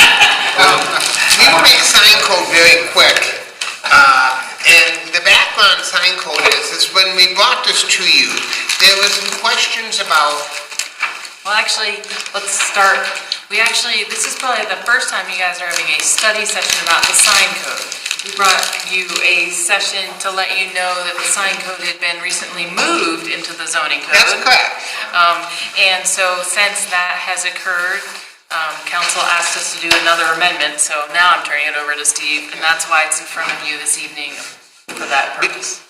Because now it's in the zoning code, and so signs are now part of your responsibility. And when this went to council, much like the commission, the council had the same types of questions about two items. One was commercial mascots, human signs, sign walkers, and then the other was about rotating signs. And so we as staff went back and evaluated. We looked at a whole number of sign codes: Greeley, Fort Collins, Arvada, Lakewood, Centennial, for example. And what most sign codes do is they don't make this artificial distinction between commercial mascots and sign twirlers. A human is a human. Doesn't matter whether you're dressed up as the Pillsbury Doughboy or you're just standing there with a sign. It's a human sign. Rotating signs really became the issue of, we have some businesses that have rotating signs, primarily inside. And we've already addressed that issue, that if you have a sign inside your business that's designed to advertise your business just like an outside sign, that's part of your sign package. But the council said, well, maybe some people want rotating signs outside. And so we've taken a long look at that, and so we really came up with two approaches. One was for rotating signs. We would allow for permanent signage, and we would have a maximum size. One of the concerns that we have as staff is a rotating sign that is 6 feet tall and 30 feet in diameter could be a real IKEA. Yes, it could be a real nuisance of sorts. So you can see it from space. It's illegal. So we wanted to look at that issue, and secondly, we wanted to only have as permanent signage. You couldn't do temporary rotating signs. Now, with commercial mascots, we looked at this whole question. If it's a human sign, what's honestly the difference between the Statue of Liberty as a sign or somebody dressed up as a gorilla? They're both be acting as a sign.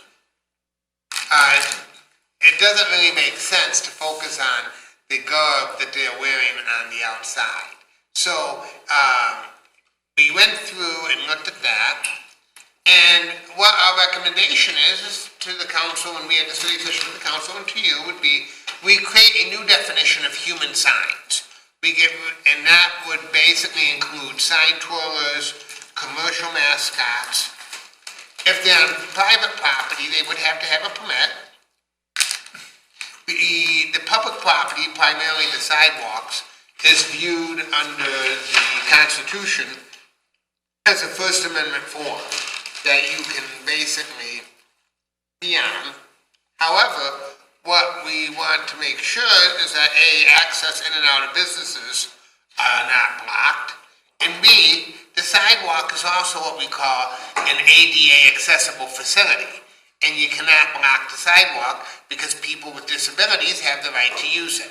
So if you're a sidewalker on the sidewalk, we need to be able to make you move off the sidewalk so that people with disabilities are able to access the sidewalk. What are the penalties, hypothetically?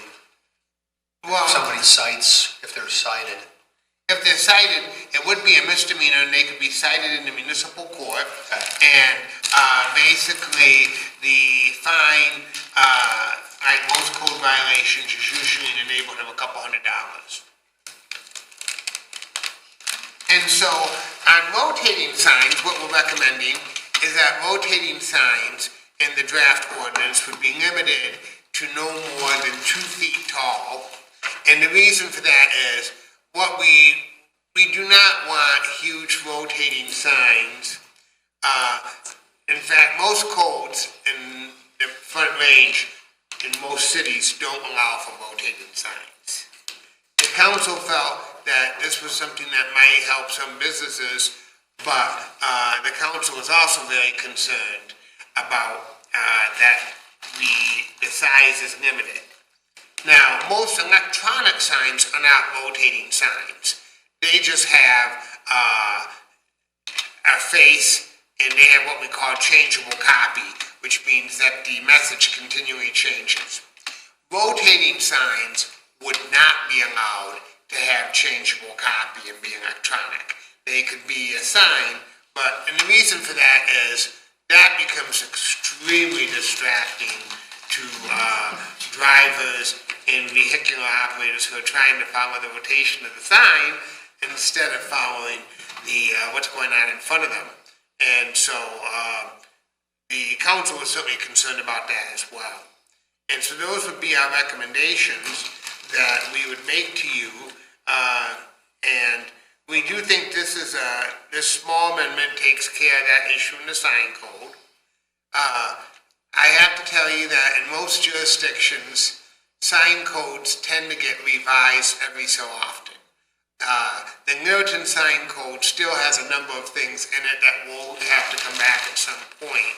But this basically at least gets the sign code from both a staff standpoint, a citizen standpoint, and an applicant standpoint into a much more workable sign code. And with that, Jocelyn and I would be happy to answer any questions. Yes. Okay, first off, the slide you had about the permit, you mean it said permit on private property? Yes.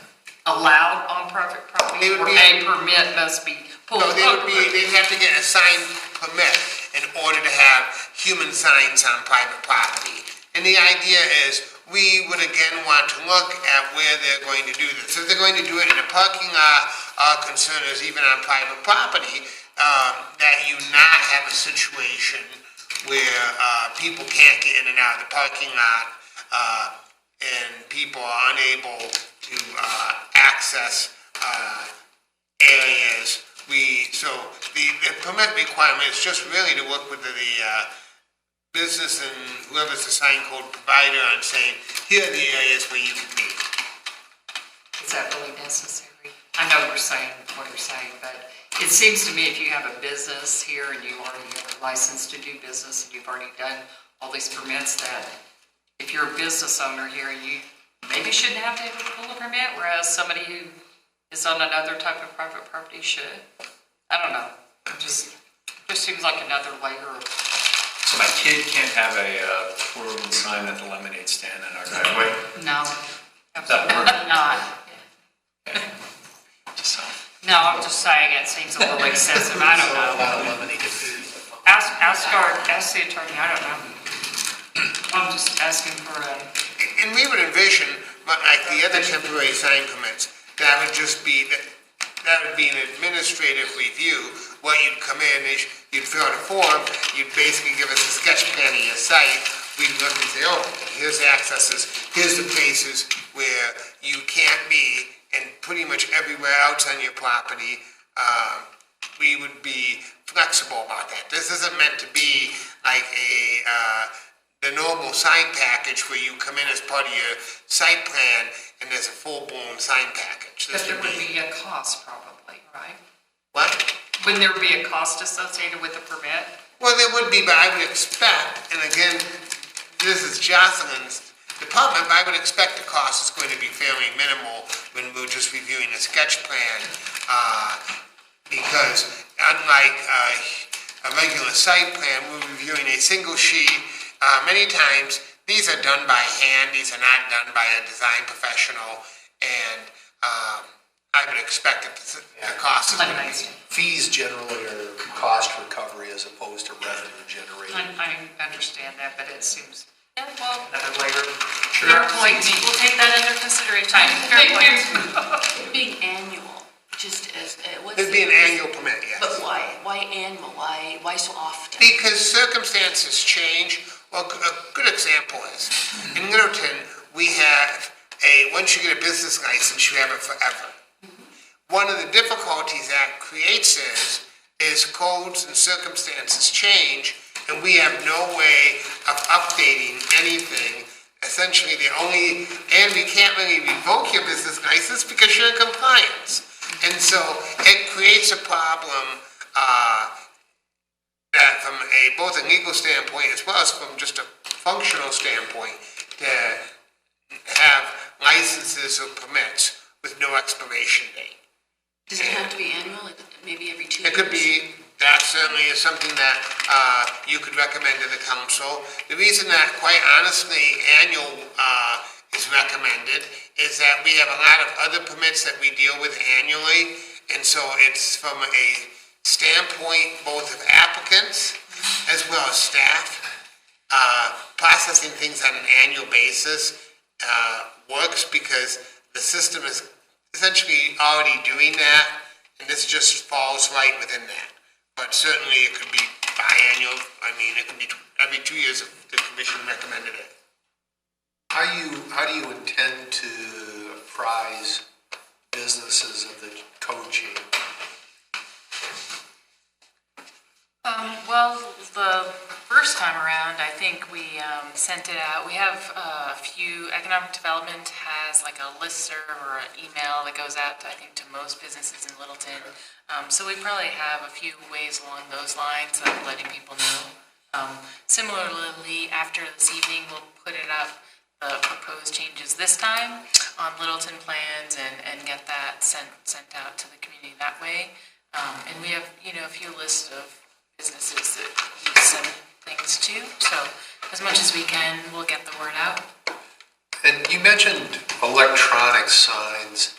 So is that essentially someone who incorporates almost like television in their signage?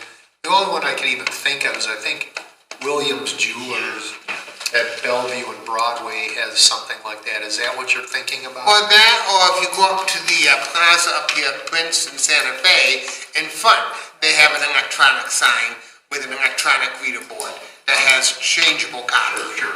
Yeah, okay. I don't know that Littleton sign code allows to the extent of that jeweler sign, because that one does seem like ours really is about text, and you have to change it every so often. Yeah. Another one is the dive shop. They wanted to do more of that TV thing, and our code didn't allow what they wanted to do, but it's more about you can have text, and it changes every 3 seconds, is what Littleton is right now. They could have like fish. Yeah. Which would sort of be cool. So I had a question on that. Oh, sorry. Go ahead, John. First, I guess. Mute yourselves. So the rotating sign, are you referring to signs that like have panels and then they like change like that? No, it would be like the whole sign moves like just rotates, has a motor. And a motor, yes. So it's not those panels. So how about those signs that go like that and they like change into something? That would be more electronic copy. That'd be considered an electronic sign? Yes.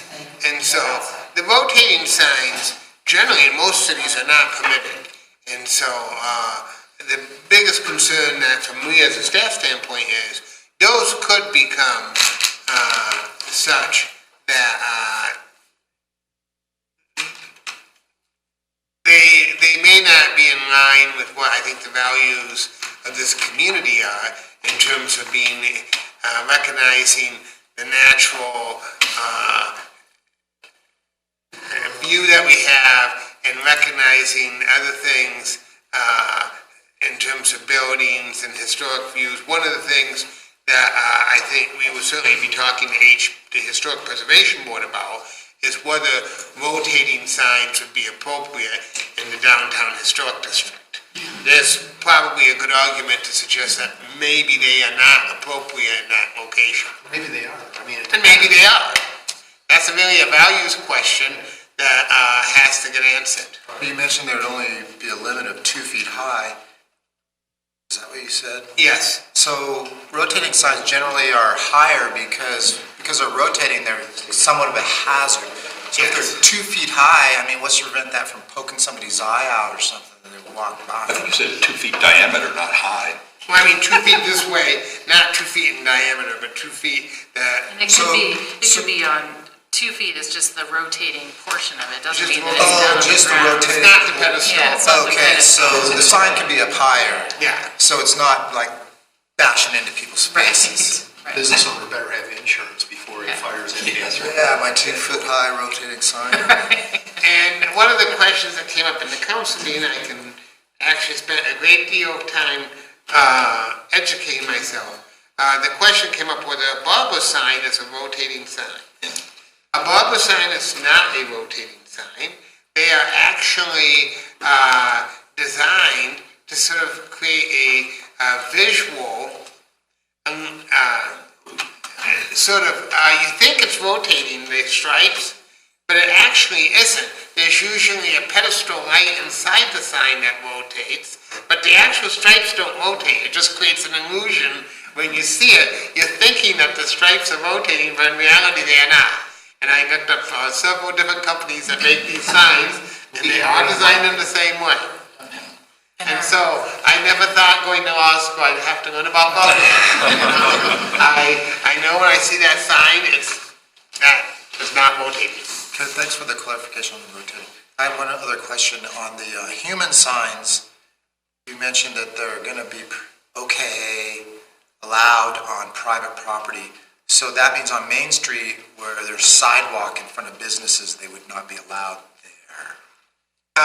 Basically,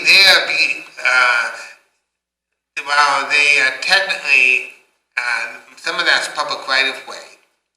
The fact is, on Main Street, it's going to be very difficult to do human signs because we don't have enough right-of-way there generally to have, this came up with sandwich board signs, to have sandwich board signs and have an ADA accessible facility. Because generally you need to have 42 inches minimum of unobstructed space for an ADA accessible facility. And we have a lot of that sidewalk that when you add in trash cans and street lights and trees, we are short already.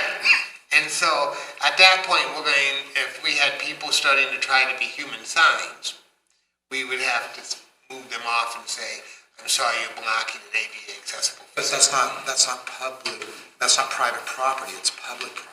Public property, and while you said they're only allowed on private property. They're only allowed on private property, but they're allowed on public property without a permit because it's what we call First Amendment form. But because we are so limited in terms of ADA accessible access. This has come up with the sandwich board signs. Where there's down along Main Street, you can't do sandwich boards because we just don't have sufficient space. So the limits that are placed, the size and everything is specific to private property permittable signs and not? Well, on public property, you would still, as a human sign, you would still be defined as a human sign. And if you carry the sign, because some of these human signs actually carry signs, those signs are being limited to 2 by 4 feet. Okay. So you couldn't carry a 20-foot sign, even if you could hold it up, and you'd be limited to a 2 by 4 foot sign. I can't remember having seen any of the twirlers that do all that stuff here in Littleton. I've seen them in other cities. But is there any evidence that causes a distraction, like the rotating and changeable sign? We've been involved with this in every place I've been. I have never come across any, what I would view as statistically valid evidence that indicates that. I think my biggest concern is just making sure that these ADA accessible facilities are clear so that persons with disabilities are able to use those facilities. And with that, A few questions. Human signs, 2 by 4 proposed. What was it before? Or there was no real restriction before, and so one of the things we looked at was if you had somebody down the right of way who's carrying like a 3 foot by 5 or 3 foot by 6, that's a big sign, and I I've seen other cities where people carry these big signs, they get tired, they don't sit them up on a tree next to the sidewalk. Is we wanted to limit the sign similar to other temporary sign limits. Yeah, it's a 2x4. What about like political signs, like if somebody's running for office and wants to wander around with a sign? That's an interesting, that would be actually treated as a political sign under our code, which is a form of temporary sign. And there are size limits for those, and they would have to comply with those. What is can the sign be, the 2x4 sign be double-sided? So there, you walk down the street like this. It could be double-sided. It's really two-sided. It's a little, yeah, but they can certainly be one. Okay. So I suppose you can even hold it above your head and have it double-sided. As you twirl it or whatever, it could be a rotating sign on their hand. So the big twirlers with the giant whatever, their, arrows or whatever, Yes. it's 2x4. 2x4 would be the I'm always thinking of ways of weaseling around. That's my profession, regulations. Okay, we have a mascot who's got a 16-foot costume plus a 2x4. I mean, he's stretching the limits because he got a giant costume plus the 2x4. Anything in there that would stop that, or that's creative license? What we did is that instead of trying to deal with commercial mascot, we simply said the sign is continuously held or attached to a person that includes persons dressed as mascots. So if you're a 16-foot mascot and you're a person inside, you're still going to be limited to that 2x4 sign. And where that does become a little bit more interesting, most of the big mascots, in my experience, are not actually human. They're more like the Chick-fil-A cow. And that it's just an inflatable sign. I could just see somebody doing it. I would not be surprised. Expensive, those are not cheap. Yeah. So rotating signs, I was always thinking of, when I was reading this way, but we're talking more of this type of rotation. Yes. So, okay. So could a hypnotist have a sign that goes like this? He's advertising, come in, I can cure you of your smoking habit. If it meets that size. So you could, I don't want to get too technical, but you could do a rotating that way. Yes, I suppose you could rotate like this way about back and forth, vertical, right, I guess. vertical versus horizontal. You could rotate either way. Okay. Very interesting. Any other questions? Yeah, Robin. So you were talking about that most codes don't allow for rotating signs, but council thought this would help the businesses. Could you explain what they meant by help the businesses? We talked about this in great detail, and the staff recommendation was that we not, when we had the initial study session with council, the staff gave its recommendation and the council gave its direction. I think the idea was to allow some more flexibility. They thought more flexibility would be beneficial for businesses in terms of one of the things that and we have done the sign code is, the amendments both in the first version and this are designed to create a more flexible sign code. And so the council is very much in favor that we try to have the sign code more flexible so that it is able it doesn't necessarily inhibit business. It's something that they can work with. I think the other thing in researching the size was trying to find that balance of what allows flexibility and still gets the end result we want versus, if it was much bigger. In our research, we felt that if it was bigger than that size, then maybe it was not getting the desired look that we may want. So that's the proposal, to make it at the smaller size. One minor edit, page 106, you might want to look at your formatting. It doesn't just human signs and you go to H, rotating signs. You got a different way of putting it together. A little messy there. Okay. Like I say, fairly minor. Thanks. Any other? Yeah, if memory serves, at one point there was a prohibition on on certain signage associated with a particular industry that some people were not all that thrilled about having in town. So I think there was there were limitations on, for example, having like cannabis leaves on signs. Is that still prohibited or? Yes, I mean, I think I'll go back and take a look at that, but generally the difficulty that we have is after the decision of the U.S. Supreme Court in Reed, we really have to be content neutral.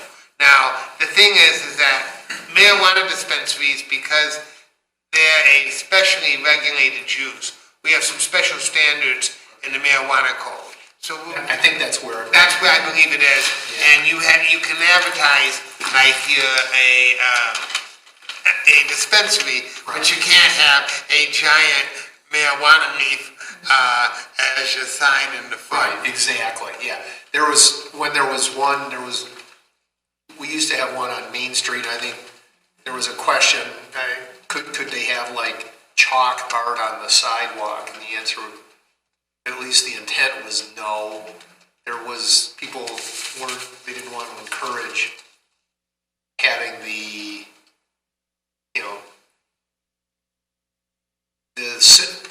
those symbols start influencing whomever. And most of them are limited to things like green crosses. Right.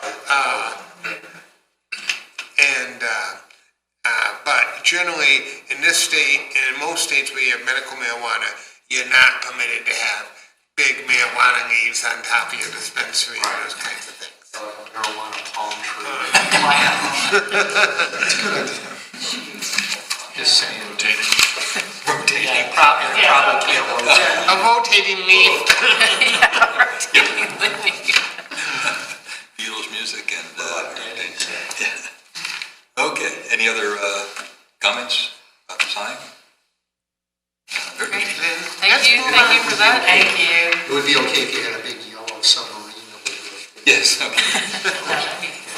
That would be cool. Yeah, cool. Yeah, we have a cool provision. It's okay if it's cool. Yes.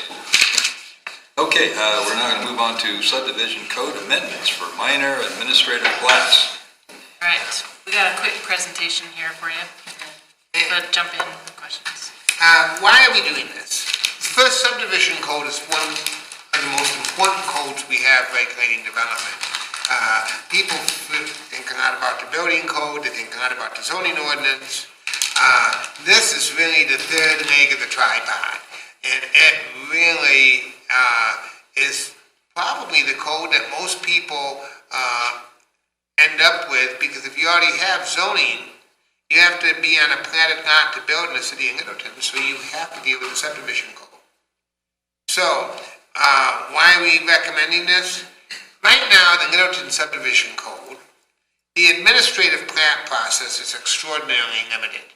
Most small plats cannot be done as an administrative plat. And administrative plats are 1 and 2 lots. Minor subdivisions are 1 to 10 lots. The current Littleton code requires that the minor subdivision is treated like a major subdivision. Minor subdivisions and major subdivisions have completely different types of issues. I've been involved with 200, 300, 400 lot major subdivisions. You get into things such as public infrastructure. You get into retention. You get into usually lots of off-site improvements. You also get into having to size the infrastructure within the development for the water and the sewer system and the stormwater system. A 2-lot subdivision, you have no dedications of right-of-way generally. You're not dealing with those issues. Yet our code requires that you treat that the same way. And also as part of what the city has been, one of the things the council's really been focused on has been, how do we make continuous improvements? Yes, we need to do the vision, yes, we need to do the comp plan, but in the meantime, how do we make our codes more workable? How do we make them better for the citizens? How do we make them better for applicants? And how do we make them easier to administer? So all those things bring us to the subdivision code. And Let's talk about some problems. One, if I'm an ordinary citizen, and nowhere in the subdivision code does it say that I have to be on a platted lot in order to build. It's off in the building code in chapter 4. The ordinary person would have no idea on how to find it. And we have that in a number of cases. We have pieces of it in chapter 8 on streets. We have pieces of it in the subdivision code. Secondly, we don't have a process to correct errors on plans. And with all due respect to the design professionals in the room, every jurisdiction I've been in, there's errors on plans. It just happens. There's a note that maybe is wrong.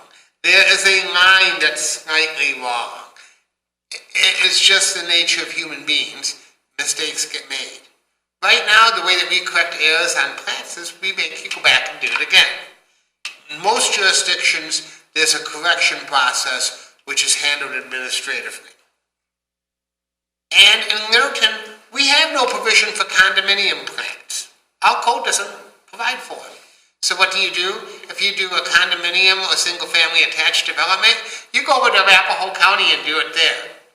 Now, I've never been able to figure out how that complies with the law, but that's how we've managed it. They don't exist because of construction defects. And then finally, we also have a very, very convoluted process for if there's a need for a replat. So we've essentially said, okay, now how do we fix these problems? First, all of the provisions about subdivision will be in the subdivision code. That's where they should all be. If I'm a citizen, I should be able to go to the subdivision code and get everything I need to know. Yes? So, we had a conversation about sort of the intent behind the platting and having some of that information. Is that in here somewhere where there's going to be explanatory notes as to what is supposed to go where? I'm thinking with respect to, for example, Littleton Village.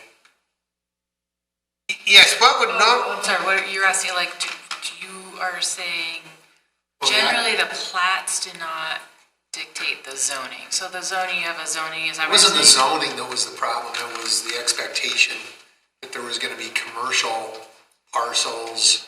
We won't do that through the platting, that manages itself through the zoning approvals.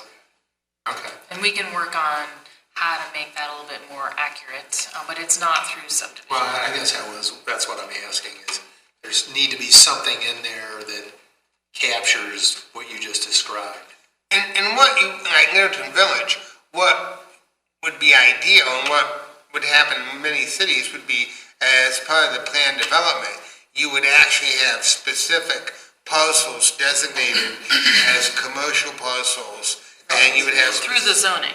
Through the zoning. Yeah. And that would actually be part of the preliminary development plan.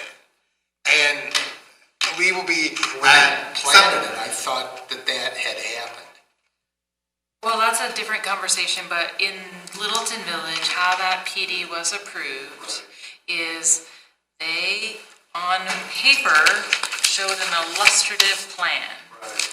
However, the illustrative plan just was a snapshot of what uses were allowed, and there were other uses allowed on those parcels, but the illustrative plan just showed commercial.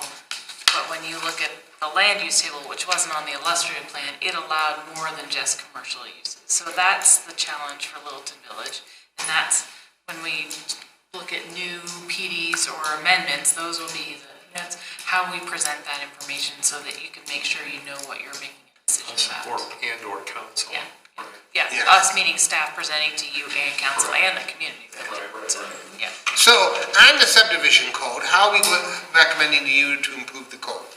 First, move all the provisions regarding planning into the subdivision code, so it's all in one place. 2, provide correction plans so that we can correct minor errors administratively. If there is a note that is misspelled, we basically call up the engineer, submit a new plat with the corrected spelling, Jocelyn signs off on it, it's recorded. It doesn't come back to the commission, it doesn't come back to council, it's just treated like any other correction. Provide for condominium plans to regulate single-family attached development. We should regulate our single-family attached development here in Littleton, and we should have the planning done through the city of Littleton. We would combine the administrative plats and minor subdivisions into a single section, because they all really have the same issues. From 1 to 10, what we find is, generally there are no rights-of-way issues. There are generally no tract dedications. Almost all of these are done in existing areas where frankly, there isn't enough land to dedicate tracts.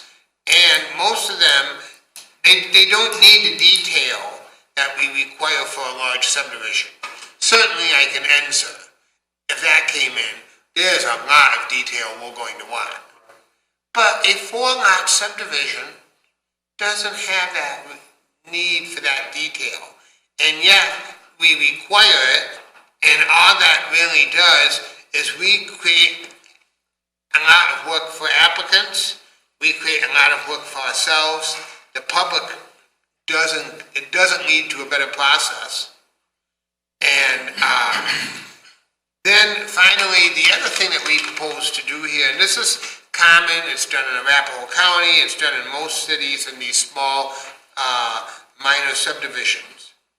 You submit a preliminary plat, it goes through the review process, and once it's approved, you then submit the final mylars and it becomes the final plat. And it goes to council for approval. Provide mylars as opposed to digital. And we're going to get to digital here. We haven't quite yet, but that needs to happen. I mean, I have to be honest, I still find it funny signing mylars because in most cities, it's all done digitally, and we are going to get to digital. What happens when the digital changes? Then you're stuck with information on unreadable whatever. Well, you don't have to worry about that because we're not that. Oh, okay. We're still with paper. We're still on paper, so we're good.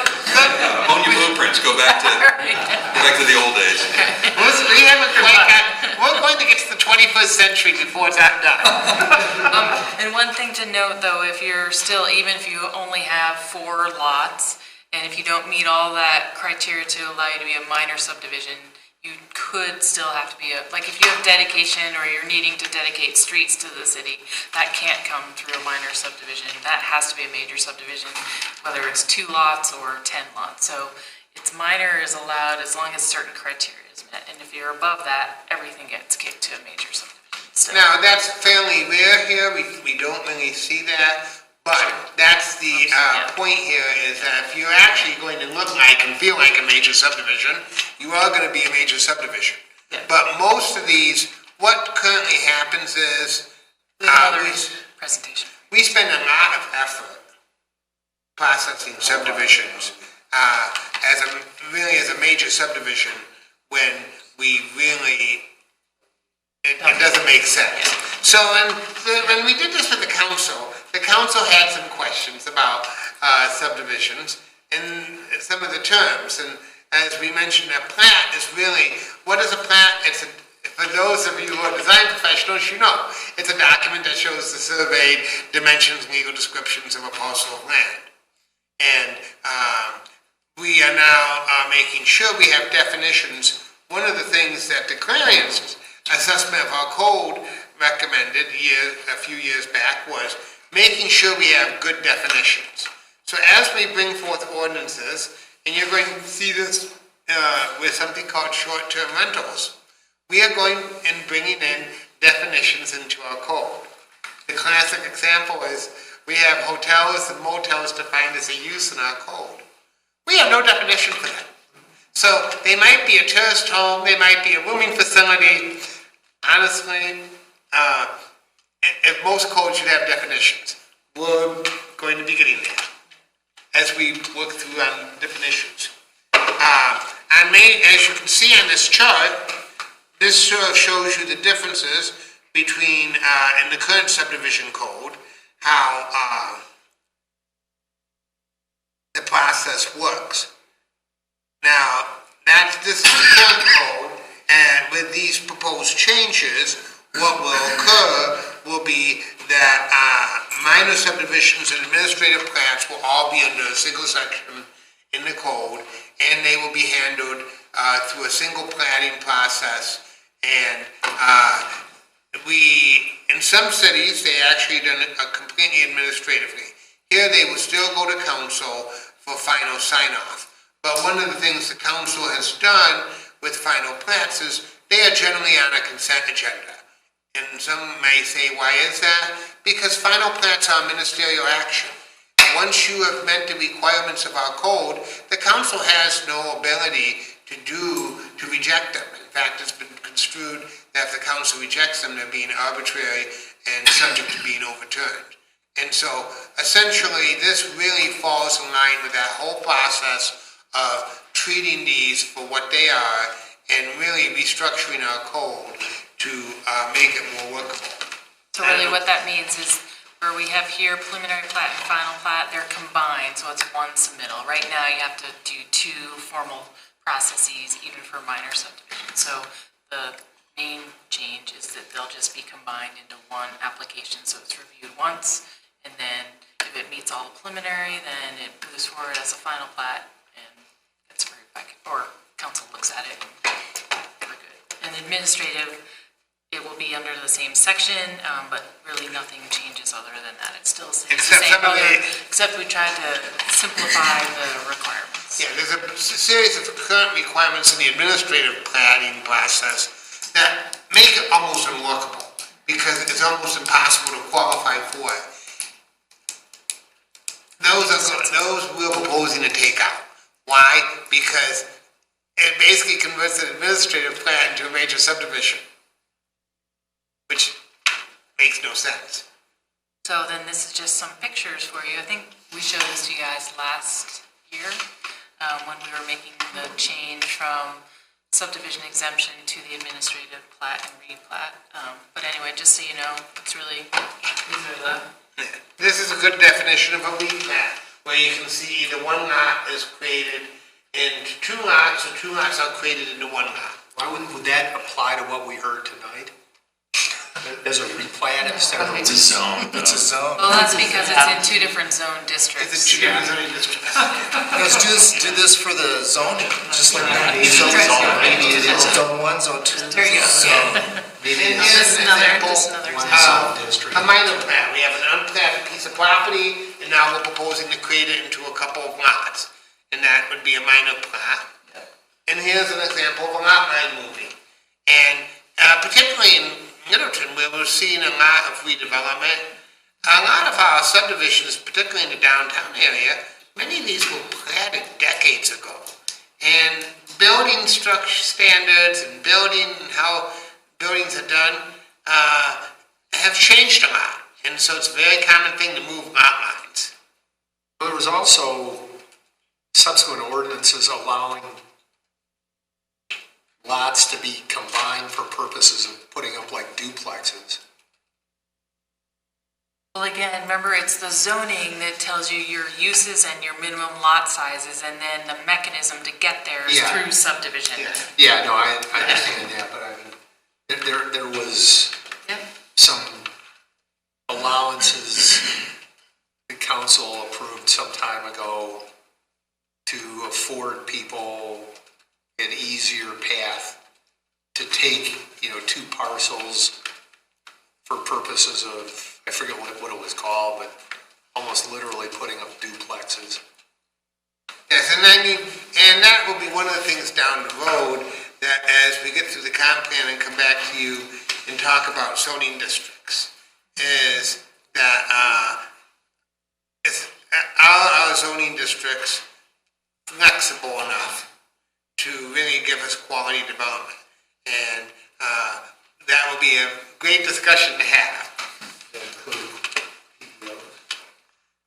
And so then this is an example, sometimes with subdivisions where we need adjusting a boundary because sometimes, and I've had this where we've had subdivisions where a piece of land is left unplatted. Sometimes some small owners would do it as a way of preserving open space. To me, it's not really a good way. It creates a lot of problems. It's better to do it as two lots in a tract. But occasionally we get that, and then we're trying to correct it. And or we get situations as the next slide where we have there years ago easements. It seemed that every subdivider needed to create easements everywhere. Well, we sometimes end up with more easements than we need. And so, again, if a simplified process allows us to address those. And so really, these are all the types of things that we're trying to make our processes better and more workable so that we can really provide for quality development. I mean, what this really is by having the processes more workable, we're able to focus on the development and not on going round in circles to try to make the process work. And with that, Jocelyn and I would be happy to answer any questions. And Michael, they can answer all the planning questions. Letting a lawyer do planning is a really dangerous thing. So as Arapahoe County, we're taking over the condominium process? Yes. And then, are they going to be upset with that? Or? No, they're not going to be upset. They're kind of wondering why we're the only city that doesn't have a condominium planning process. They're like, when we walk into the condominium plat, it's like, really? Mother may I clause, I think it is. Vacated the construction defects thing a couple of years ago because nobody would build condominiums anyway because of the state legislation, which made the developer liable for everything, which most developers didn't really appreciate. So, But we are having smaller condo plats happening in Littleton. Good. And so this way now everyone will have to come through the city for a variety of reasons, and including then we will be addressing them for emergency services versus the county, and it gets then really convoluted. But it's a good product and we need it. People want them. Doesn't do any good if you can't build them because the state won't let you. I just, housekeeping question. So definition for replat, it refers to a correction plat. I know, we understand what that is, but should that be defined? It's not in the list of definitions.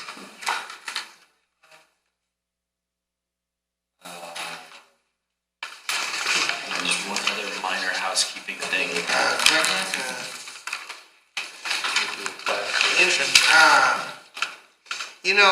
We should have a definition for, we have a definition for replat, and then we define a correction plat, it's not a replat.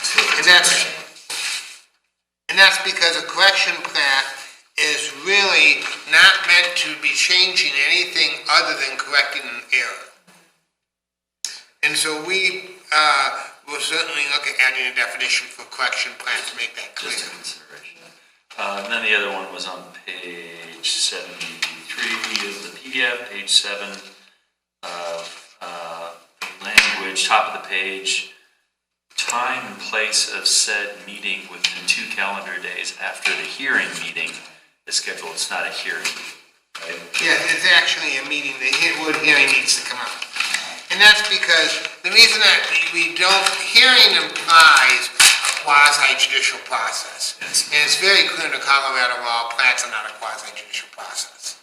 And so again, reading the current code, you would think, if I'm a citizen, well, this is a quasi-judicial process. Well, no, it's not a quasi-judicial process. It's well established that it's not a quasi-judicial process. So now we're being accurate about it. Most of them might not think that, but you're correct. That it's better to be accurate consistently. Question about situation, but I'll throw it out. Applicant says it's a minor correction. The city says it's minor, but a nearby neighbor disagrees. Or conversely, the city says it's major. The applicant complains about the ruling. Is there any kind of recourse for administrative decisions, both yea or nay? If the city says it's major, and the applicant could certainly then appeal and argue that the city's decision on the plat, they could go through the appellate process. If the city says there is no appeal of a correction plat, and that's a recognition of the fact that it's just correcting an error. But if the city says it's major and the applicant says, no, it's really a correction, they would have the ability to seek review for that. To court or to council? Well, what they would do is they could appeal the staff recommendation, and it would come to the planning commission, and you'd have to decide, is the staff recommendation that it's a major, that requires a replat, and the applicant says, no, this is really a correction. You could say, okay, we think it is a correction, staff. We're going to find it to be so. Go back and process it as a correction. Okay. Any other questions? I have some questions. Yes. So you were saying that most other communities already do it this way. Yes. I'm curious about, in the last 5 years, like what percentage of requested minor subdivisions have ever been denied here in the city? Ever happened? Yeah, I think in my response to you, in 3 years, that hasn't happened. Generally, you really can't.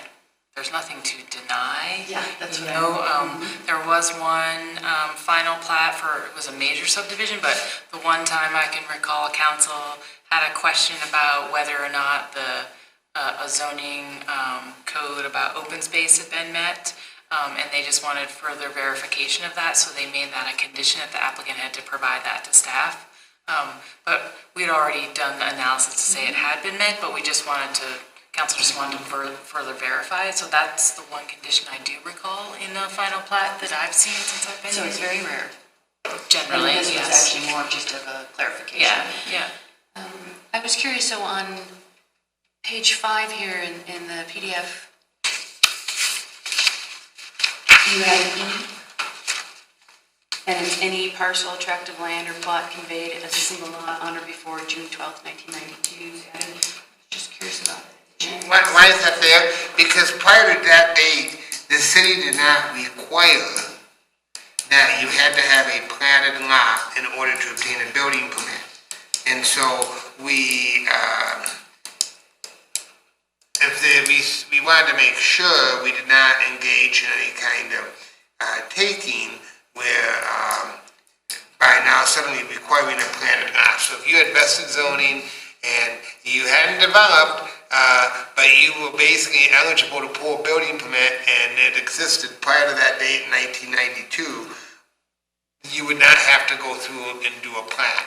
You would be able to go straight to building permit. We don't see very many of those. But in theory, we could have one somewhere in the city. So one last question. Going to the new operating standards as being administrative versus being code. Like right now, you don't call them operating standards, but you're drawing things out to make them like how many copies you need and that sort of stuff.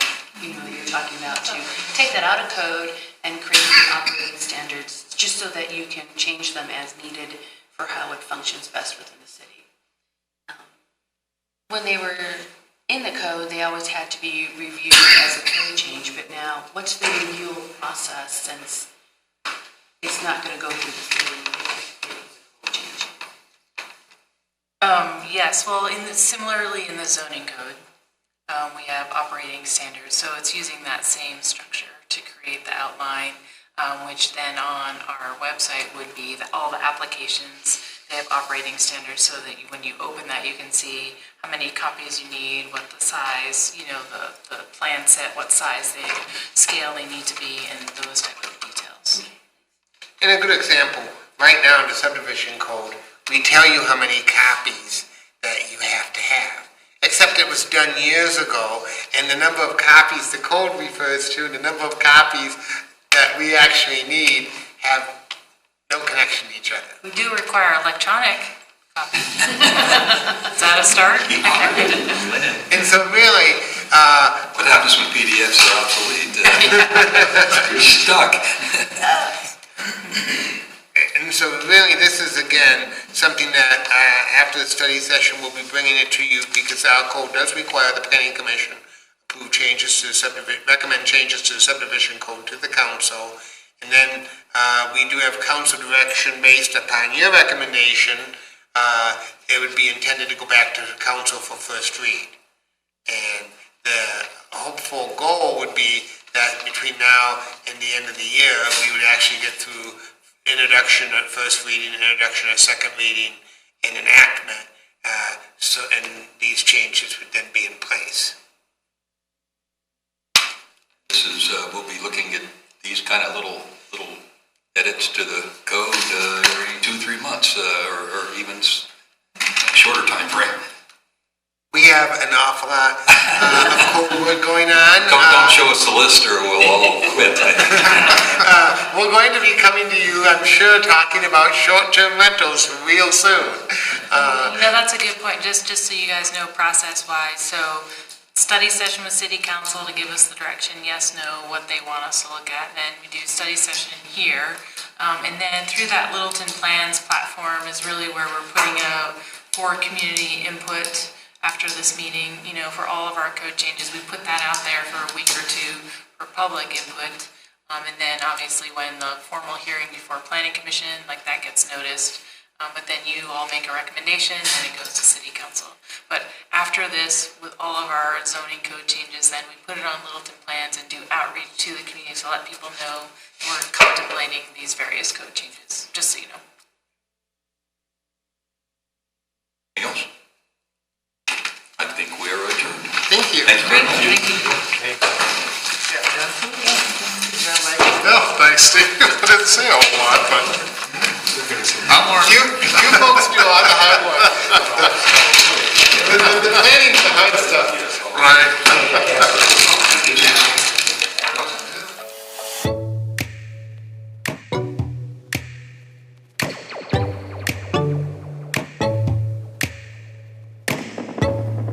Para ver si así me dan un poquito de felicidad.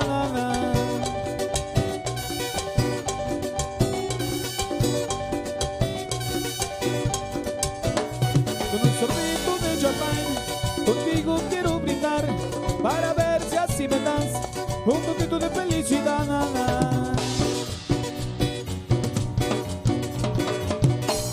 Ya para la gente de Ciudad Juárez, Chihuahua, saludos cordiales.